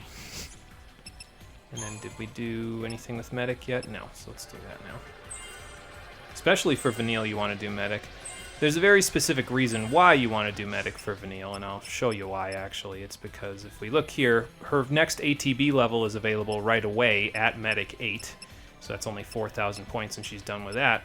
And then, well, Curasa's there. I guess that's not bad either to have. But a little further along in the tree here, yeah, is her third accessory as well. So we're going to want to work on that when we get a little closer. So that's what we'll do. Saz, where were you? This is... Okay, you haven't done your commando stuff yet. I think we were finishing Ravager. Yeah, because that gets you there. So, okay, finish that first. And then we already did all of Synergist up to the 4,000, so that's good. Commando next. We'll do this up to the end of stage 7. Just a couple of nodes. Now for Snow. He might be able to even start on stage 8, honestly, at the rate that he's going, because his stage 7s are pretty quick. Okay, that's done. This is almost done. Let's just get that there. I think his Sentinel's already done, honestly. But let's go see just to make sure. Yeah, his Sentinel's actually already done. So which one gives him his... Okay, this gave him an accessory. It also gives him an ATB level. This gives him his next accessory. I'm going to prioritize getting the 3rd accessory slot for everyone except for Vanille, because Vanille you have to get the ATB level first anyway. So I'm going to prioritize everybody else getting their next accessory slot instead of that, just to make it so everybody's kind of even, because then Vanille gets her ATB gauge and then everybody has 4. Well, except for Hope, but we'll fix that soon enough. So, because he gets an ATB bar all right, but not the way you might think. Watera, where's your accessory here, Snow? Vigor. Boost chain bonus effect of your attacks when HP is high. That's pretty nice, actually, for you. Fierce Siphon's also good. So the accessory's pretty far into this, isn't it? Yeah, it's all the way over there. That's quite a trek, but, well, we'll work on it. And no time like the present to start, so... Don't worry about the fact that these are all 4,000, by the way. We'll get more CP when we get into the next chapter. The enemies will start dropping more of it, so, than the enemies here. That's the reason why stuff is less expensive in this chapter, is because the enemies just drop less CP to begin with, so... Alright, so this is done now. And that's not where you get your accessory. You get ATB level here and your accessory here. Okay. This is for 4,000, yep. Okay, and then this one we haven't even started on yet, so let's do that. It won't take long to get it moving. Won't quite get that last one, but that's pretty much where most everybody is, except for Snow at this point anyway. Oh, you get your next accessory pretty quick. Okay, good. It's only, let's see, 4, 8, 8, 12, 16, 22, 28,000. Okay, I can handle that. Once we get in the next chapter, obviously. I'm not counting the 2,000 that's down there, so that's, what, like 30,000 to get you there? Okay, we can handle that. I did equip everybody, right, before we move on? Just make sure. Yeah. Oh, no, I didn't equip Vanille. Okay. Well, that's a good thing I looked, isn't it? Let's see. Yeah, General's Belt and Blessed Talisman. Alright, so we got a Whistlewind Scarf for Saz. We're just going to leave that there. For Snow, we'll give you an Aurora Scarf. And, well, I could give you a general's belt there, but they're all on everybody else for now, so I won't do that for now. And as for you, I'll give you an Aurora Scarf. Actually, no, I won't do that for now, and there's a reason why I won't for now, but we'll talk about it in a little bit. I'm going to bring Hope back into the main party. I guess that's the gist, is that he's going to be in the main party pretty soon. So we don't need him to have his fancy equipment just yet, because he'll be in the main party at the beginning of the next chapter. Alright, anyway, with all that prep out of the way, let's move on through. Head down and see what else is waiting for us here. Actually, okay, Circuitrons. Did I do my paradigms? I did do my paradigms, okay, just making sure before I go any further. And let me set aggression, since these guys should be pretty easy to just kill with double blitz. But yeah, so if you need a little extra CP, you're gonna get some, so. Alright, come along now.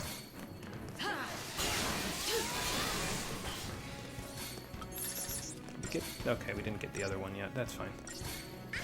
Lightning, whenever you're ready. Don't want him smacking us in the face here.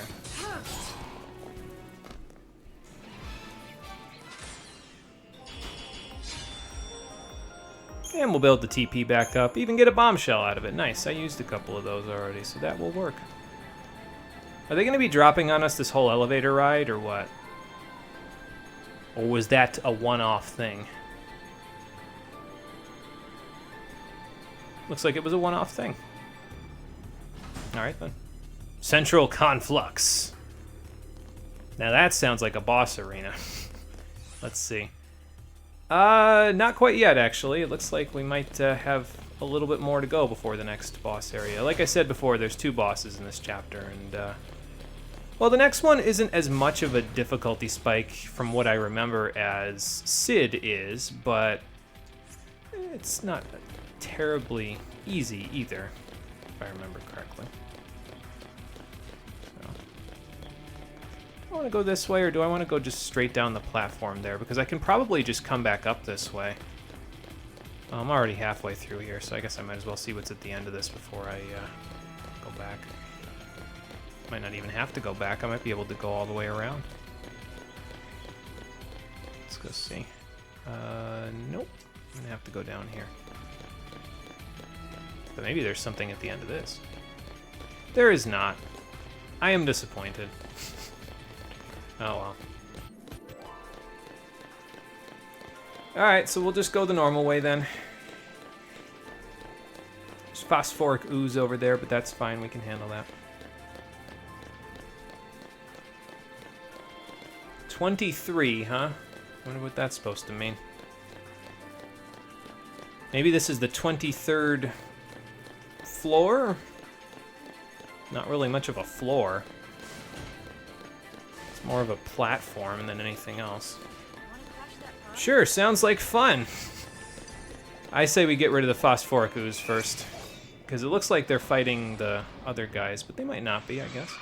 Oh no, they're definitely fighting the other guy. Well, now they're fighting us, but, you know, we can get rid of them quick, so. 1, 2, 3, 4, and then we'll do this. Get slow and curse going. Okay, yeah, I guess that works.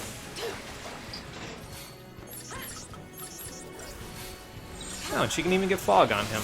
Not that that's particularly useful for our purposes, but there you go.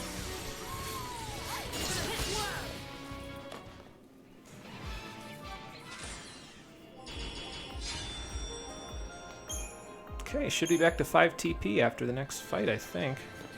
At the rate we're going, anyway. Okay, so if we jump down here, we would have ended up here anyway. So, let's see what this looks like. Okay. Usually when there's something behind you, there's some sort of a treasure, so I'm just going to go double check. Nope, because this would take us back up to where we just were a minute ago. Since that's the case, let's just go this way.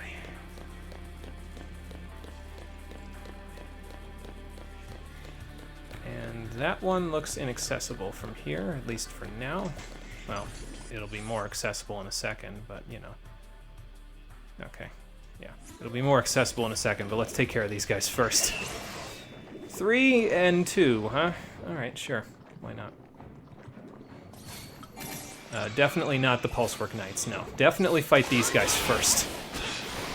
I don't need them, don't need them merging, actually, like that. Guys? Oh, okay, I see the problem. Just go to Delta attack then and get rid of them. This'll be quick.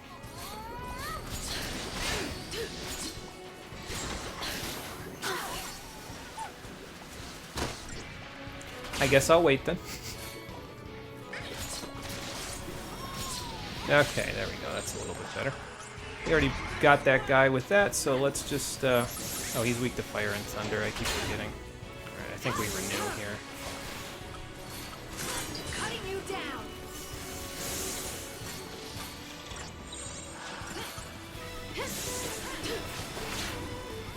Go to Relentless.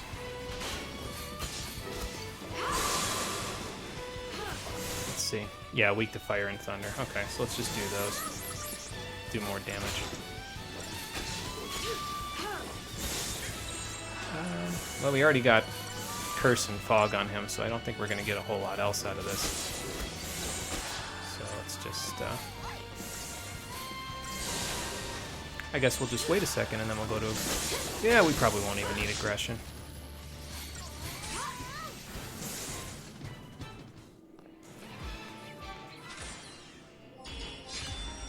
That was probably from the merge, honestly. That's okay. Alright, save point there. We'll go back there in a sec. Just see if there's anything up here. You never know, there might be something just hanging out. Otherwise, why did they put this here, you know? Just to mess with me?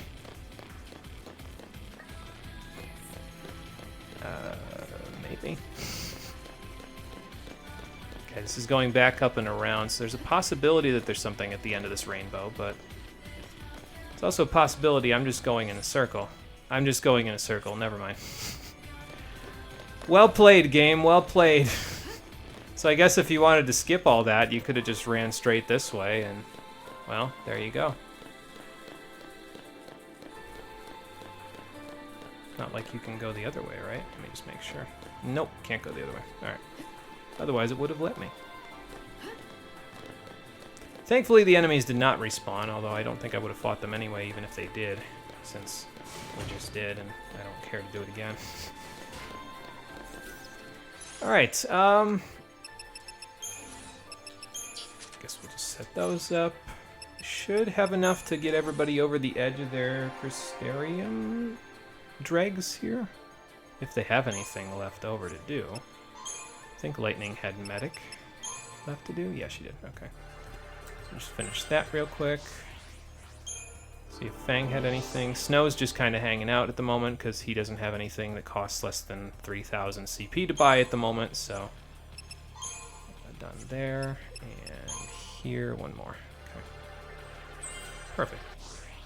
Yeah, see, we're getting to that point where we're maxing out the stage in the actual like section of the game where they expect you to max them out now, because of the fact that we went back and fought those couple of extra slugs back in the early parts of this area. We should be able to max everything just about by the time we're done with the chapter. Looks like Vanille's the only one falling a little behind at this point, but probably Fang would as well if we had gotten entrenched for her. So, or no, actually Fang would have had everything because I think it was like 775 for hers. But oh well. Saz is a little behind because he just has that last commando one to get. Snow could buy a secondary role node, but I don't want to do that for him, so... right, I'm focusing Ravager for him. So, and I'll probably just make a beeline straight for his... where's his accessory? Is it here? Yeah, I'll probably just make a beeline straight for his accessory, even though it's really far out of the way. Just because it'll be a little bit, I guess, easier to get it that way, and then we can go back and get all the other stuff so that I can prioritize it, you know. Okay, your Ravager's done. Synergist is done. Medic. And you have enough to finish this one off. Okay, good. So it's just Vanille and Saz who need to finish up now. That's fine. They were behind at the beginning of the last chapter as well, now that I think about it. So it may be that they're behind because they fought less enemies than Lightning, Fang, Hope, and Snow did. Actually, no, that wouldn't make sense because they would get the CP from Lightning, Fang, Hope, and Snow's fights, so they shouldn't. Maybe they're just behind normally. I don't know. Whatever. Doesn't make a huge difference, I suppose. Wait, hold on. My spider sense is tingling. Do I have the right paradigms for this next section? Probably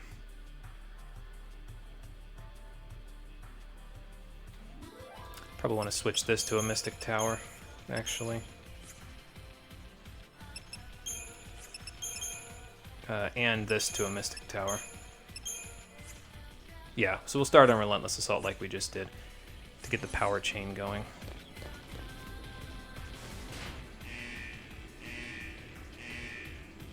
Oh. Okay. Wait, those are just the generic pulse soldiers. We've beaten them before. I guess they don't train Lassie to make peace. Oh, okay, it's not. It's the actual, like, actual Pulsework soldiers. Never mind. My spider sense was tingling, but it might have been tingling for, like, slightly after this.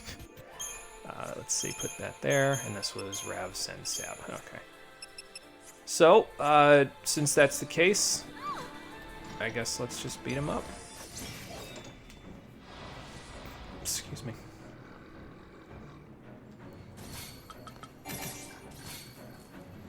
Really shouldn't be using Watera though. I've got whatchamacallit, the extra bravery on, so I may as well use that instead. But really, if I'm trying to think about what I should be using, it's Blitz. It's Blitz. That's just the only thing that makes sense in this particular configuration. Because they're pretty damn weak, so you can get rid of them pretty quickly this way. So 3 Pulsework soldiers in one fight, huh? Sounds rough. Ashes. Those must be the rare drop. What, are you done fighting, Fang? You ready to move along?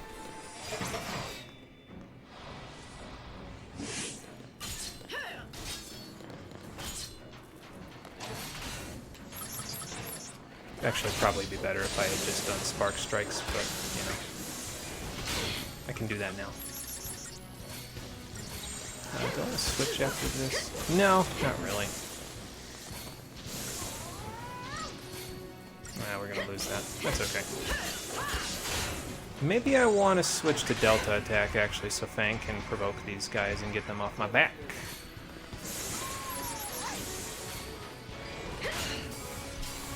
Just wait until she's got him before I start attacking physically. Okay. Oh, I didn't stagger from the headspin. Nice. Yeah, I'll just do this. It's fine. You know what, let me go to Rav Sen Sab, actually, because we can build the gauge a little easier this way. Don't have Rav Sen Rav, but this should work still.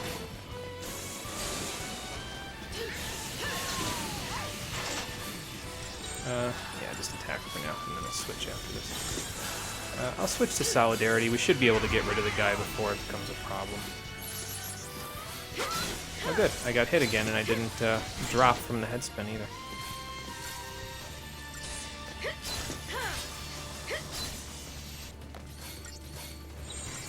Yeah, I was gonna say, Vanille, whenever you're ready to work on topping us off there, I would appreciate it.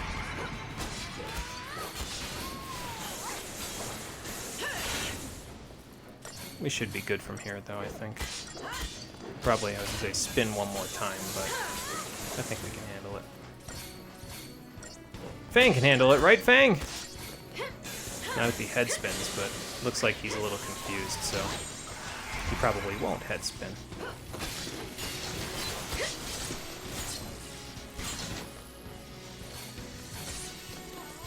There we go.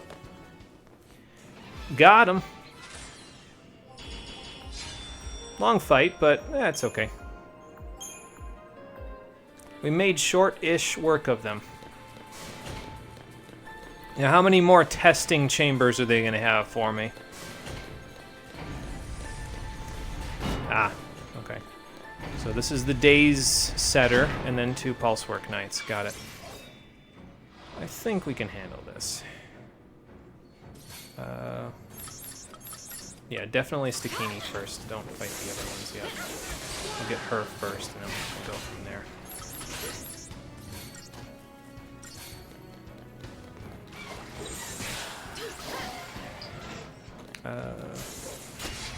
Actually, that right there is probably enough, honestly.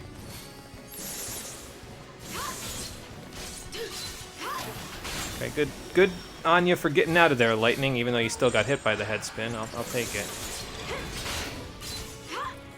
Alright, we're backed up a little bit, so now I think I'll Fire Thunder. Even though we have the Bravery, I still don't feel like getting head spun. So... Of course, if I don't get out of there, then I still will get head spun, even if I don't feel like getting head spun, so...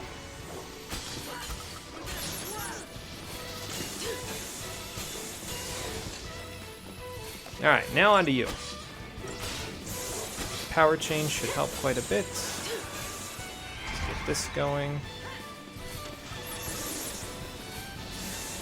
Oh, okay. There we go. I thought I set Fire Thunder there, but I did not.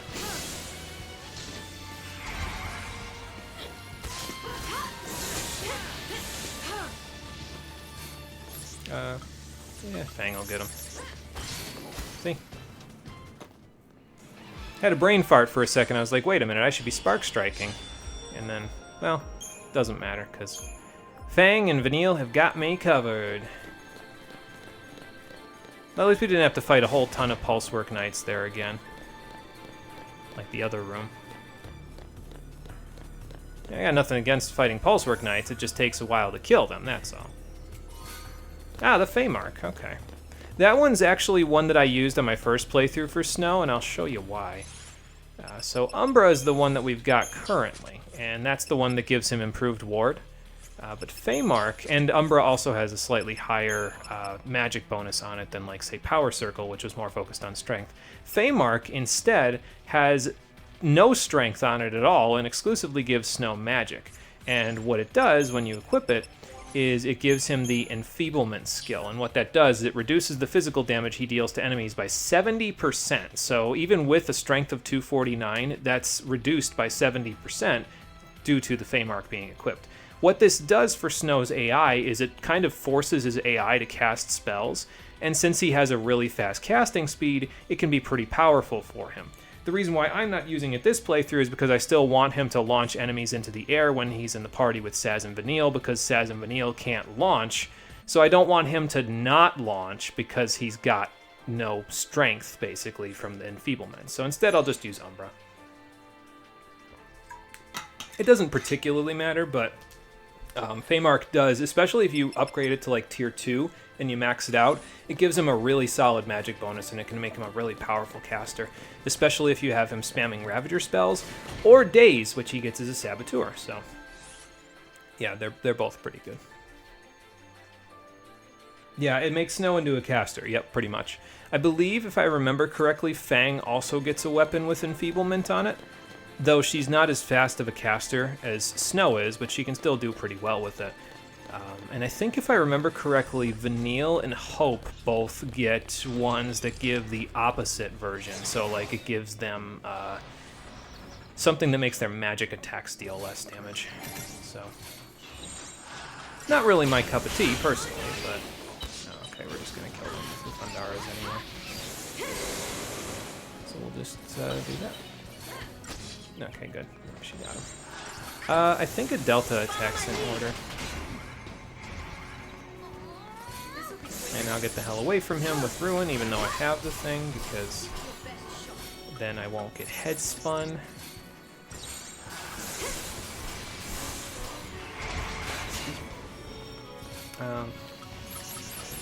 Yeah, I'll just stick with this, it's fine. Although now any skill will actually hit them for a weakness because of Imperil, so that helps a little bit. Alright, I'll thrill on this assault.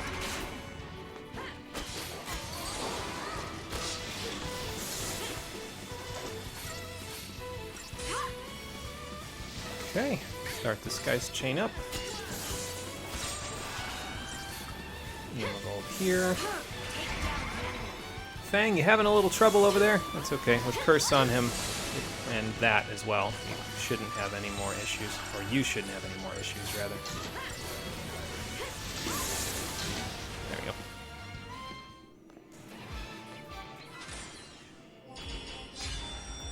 We'll have issues 5-starring the battle, don't get me wrong, but it's okay. See, we did this last time, too. I'm just going to go down where the game is pointing me to go down. I should be able to access the other way just by walking in this direction. And it looks like this way... Yeah, it goes back up there. Alright. Behemoth! I'm on Relentless Assault, right? Yes, I am. Okay, I think that should be fine, honestly. I forget what we used on him previously, but I'll try to get, like, Rav Sab Rab going in a minute. Once we, do a little of this. Alright, now we'll go to Smart Bomb. Get Slow and Curse on him, if possible. If not, maybe we'll go over to try to have Vanille get D-Protect and D-Shell. Ow. Okay, let's go over here real quick. See if we can get the other stuff on him. Okay, D-Protect works, so that's good.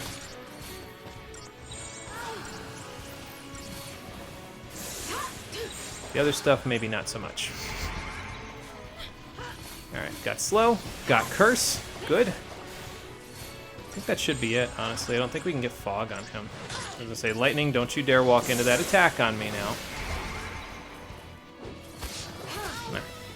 Keep going. We might stagger him before he stands up, but I'm not sure about that. Nope, definitely not.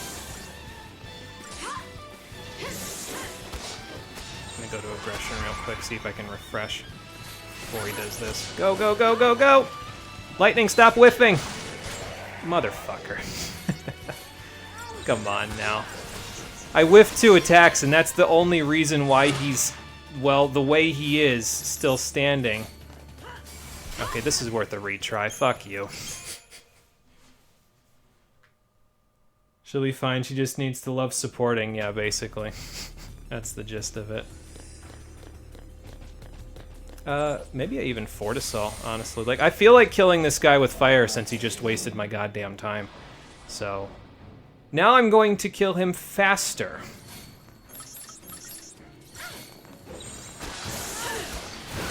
Alright, so switch to Matador. We'll try to get D-Protect and all that other good stuff on him. And D-Protect at the very least. So I can use my Bravery real quick. Alright, well, we also got, whatchamacallit, so... Got D-Shell as well. Okay, Slow and Curse as well. Good. Go to Relentless Assault in a second. Do the same thing. Probably shouldn't have done it as quickly as I did, because now he's going to stand up while we're all... Oh no, we're not busy enough for him to stand up yet. There we go. And I believe that was... What was the skill that Fang just got that instantly kills enemies at low HP? Because that was what she just used, because she just erased like 20% of his health bar in a single hit. Alright then, fair enough.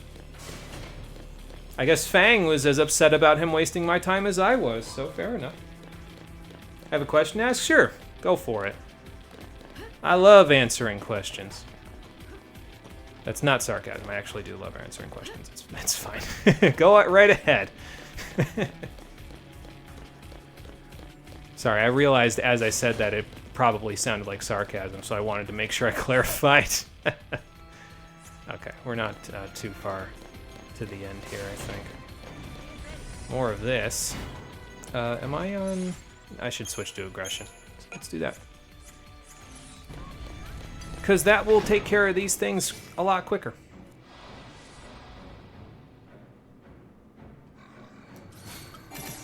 And just imagine how much faster this will go when Fang and Vanille already are attacking as soon as the battle starts, thanks to the Aurora Scarves. And then Lightning, I just enter in her commands and she's attacking almost immediately after that. I mean, granted, that was already only 14 seconds, but it'll be even faster than that. Okay, I think that was it. There's nothing in this if I, like, approach it right now, okay. I was gonna say for a second, I was gonna be like, oh, I hope there wasn't a treasure or something in the other ones. Not that I need any of the treasures anymore at this point, but what the hell is moving so... Oh, okay. Fast in here. Oh, I don't like this. I don't like this at all. And they already know I'm here. Do I think Fang and Vanille are in love? I think it's tough to say explicitly if they are or they aren't. Just because of the fact that they were childhood friends. I think there's the potential for that to happen. But I don't necessarily know for sure. I would not feel comfortable explicitly saying one way or the other because that's writing the story for the developers, and I don't like doing that. So, basically, it's up to your discretion. If you think they are, then they are. I just don't like putting words in the developers' mouths, that's all. Delta attack.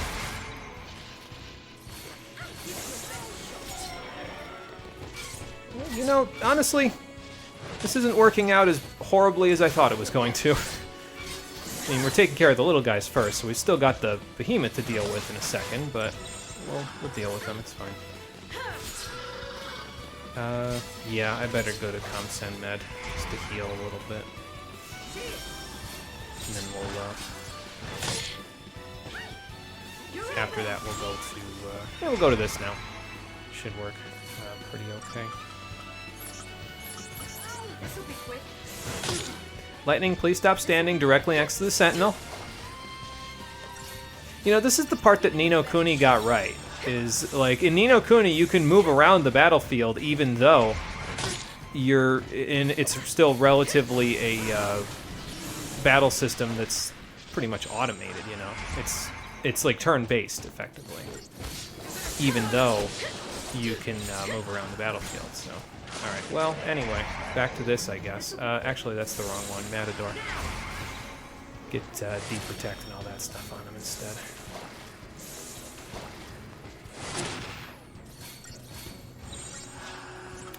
Okay, so we'll switch over to Smart Bomb in a second, I think.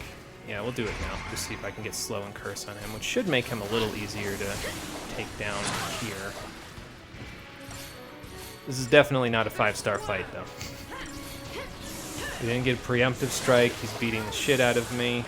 I'll renew. Everyone ready for this? Right, did we get... Okay, we got Slow and Curse on him. Good. Now we can go back to Relentless Assault and finish him up. Oh, good. He tried to sweep me. Didn't really work out for him, though. Rather not suggest that game since it's a PS3 title, and don't think you want to play another PS3 title when your projects are over. Which game was that, Murray? I missed some context for that one. Oh, Ni no Kuni? Yeah, no, don't worry about that. That came out on PS4 and PC already, so it's... I actually own the re-released version, so... We'll play it one day. I quite enjoy Ni no Kuni, though, so don't think it's like, oh, well, you know, I would suggest it, but I don't want you to do something you're not comfortable with. But yeah, no, it was re-released, so... Alright, what the hell are we gonna fight in here now? Oh, okay. Well, if it's just one of these guys, then that's fine. I can handle that. Okay. He's forging right away. Oh, because I'm on the wrong thing. Alright, okay. I'll switch it up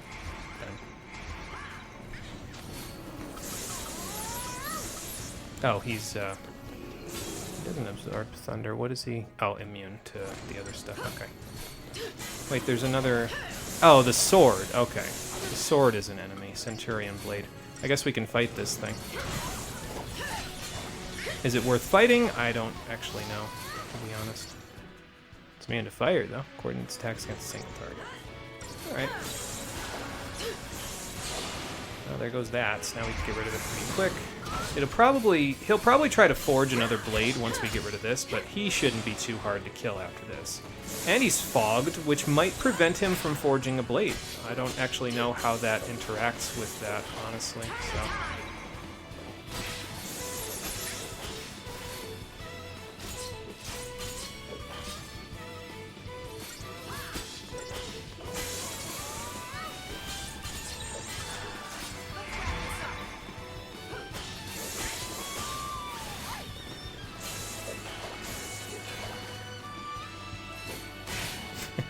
I just love how they come down and then they immediately get knocked back straight up in the air. It just always gave me a little chuckle. Alright, back to Smart Bomb. We'll see if we can get slow on him. I probably should have Power Chained first, though, honestly. But, oh well. We'll probably make another blade, which is fine. We'll just deal with it when we get that far. Like, the main thing that the blade does is it interrupts you, which, I mean, obviously that's annoying, but, like... Vanille, are you going to be okay for long enough for us to kill this guy? I can probably do this, honestly. Oh, no, she's down. Okay. Well, I'll take care of this guy, and then once we're done with him, we can get Vanille back up. I probably should get her up before that, but... Lightning, whenever you're ready. There you go.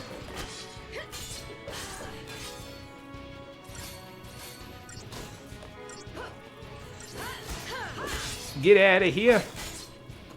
Oh, okay, the blade dies when he dies. Cool. That'll work. A game where you move around in combat. Eternal Sonata. Yeah, there you go. I know nothing about Ni no Kuni. Don't worry, I know plenty about Ni no Kuni. And like I said, we'll play it one day, and...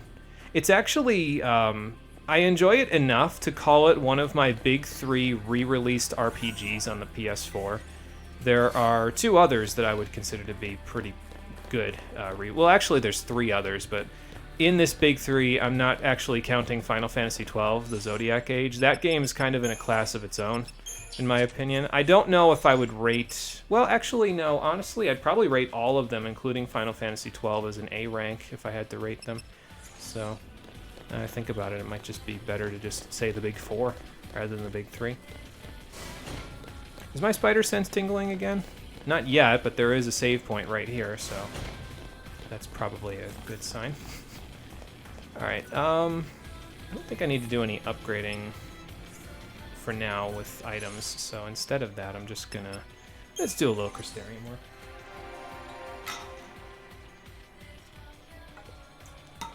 This is a little bit longer of a process of finishing this up than I thought it was gonna be. This is your ATB level 1, right? Yeah, okay. Your accessory is here, and you're done with medic? Yes, okay. So, I guess for you, we'll prioritize this to get you your accessory, which is... Oh, you get Vigor too, nice. Nope, that's Flame Strike, okay, well, good to know, I'll keep that in mind. There's your accessory, okay. And this is Magic, this is Strength.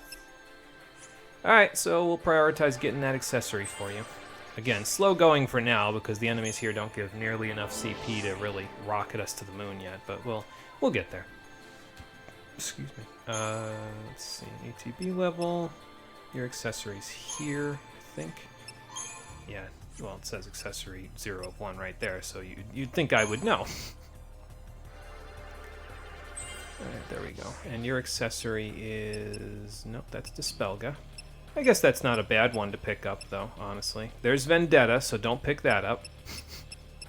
And your accessory's over here. Okay. It's 10,000 CP for that one. I mean, granted, it's worth it. It's an extra accessory slot, but, like, holy hell, man. Okay, and then for you... So we didn't finish Medic yet. We did finish this, and we finished this, right? Yeah, okay. Yeah, that's right, because you and Saz were behind everybody else. I forgot. And we can get you one more here. And that will get you 4 ATB gauge. Nice. So that's taken care of right away. So now she's in line with everybody else in terms of her ATB gauge. And that's Curasa. Now, Curasa's a little bit different because Cure and Cura are based on your magic stat. Curasa, which is, I guess, the Curaga of this game. Curaga doesn't exist in this one. It's Curasa instead. It restores more HP the lower the HP of your target is. And Curaja is the same. It's just the AoE version instead. So it actually works more effectively the later in the game you go, because your magic stat will not go up high enough to be proportional to the amount of HP you'll have late in the game, because you'll have almost 10,000 HP by the end game. So you don't want to be healing for like 800 HP for every cure or cura that you use. So instead of that, if you need it, Curasa will heal you for much, much more. Alright, but anyway, we'll work on Saz's as well, and then I'm trying to think if I want to... Well, I want to finish this first of all. I'm trying to think if I want to finish up the chapter. I don't know how much further we have to go in order to finish it, though, to be fair. So it might be more worth it to just call it a day today after we do this, and then move along on Tuesday. Well, your accessory's here, so let's go up here anyway. How far along is your accessory from here? There's Life Siphon. That's not a bad one to have for you. Adrenaline, also good for you. Okay, so your accessory's up a little ways. And I mean, we start getting pretty high here. Like, you start in the 4,000 range, but they quickly escalate up to 6,000 and eventually even 8,000 the further you go, which, I mean, it's worth it. The skills are great, but, like, holy hell, man.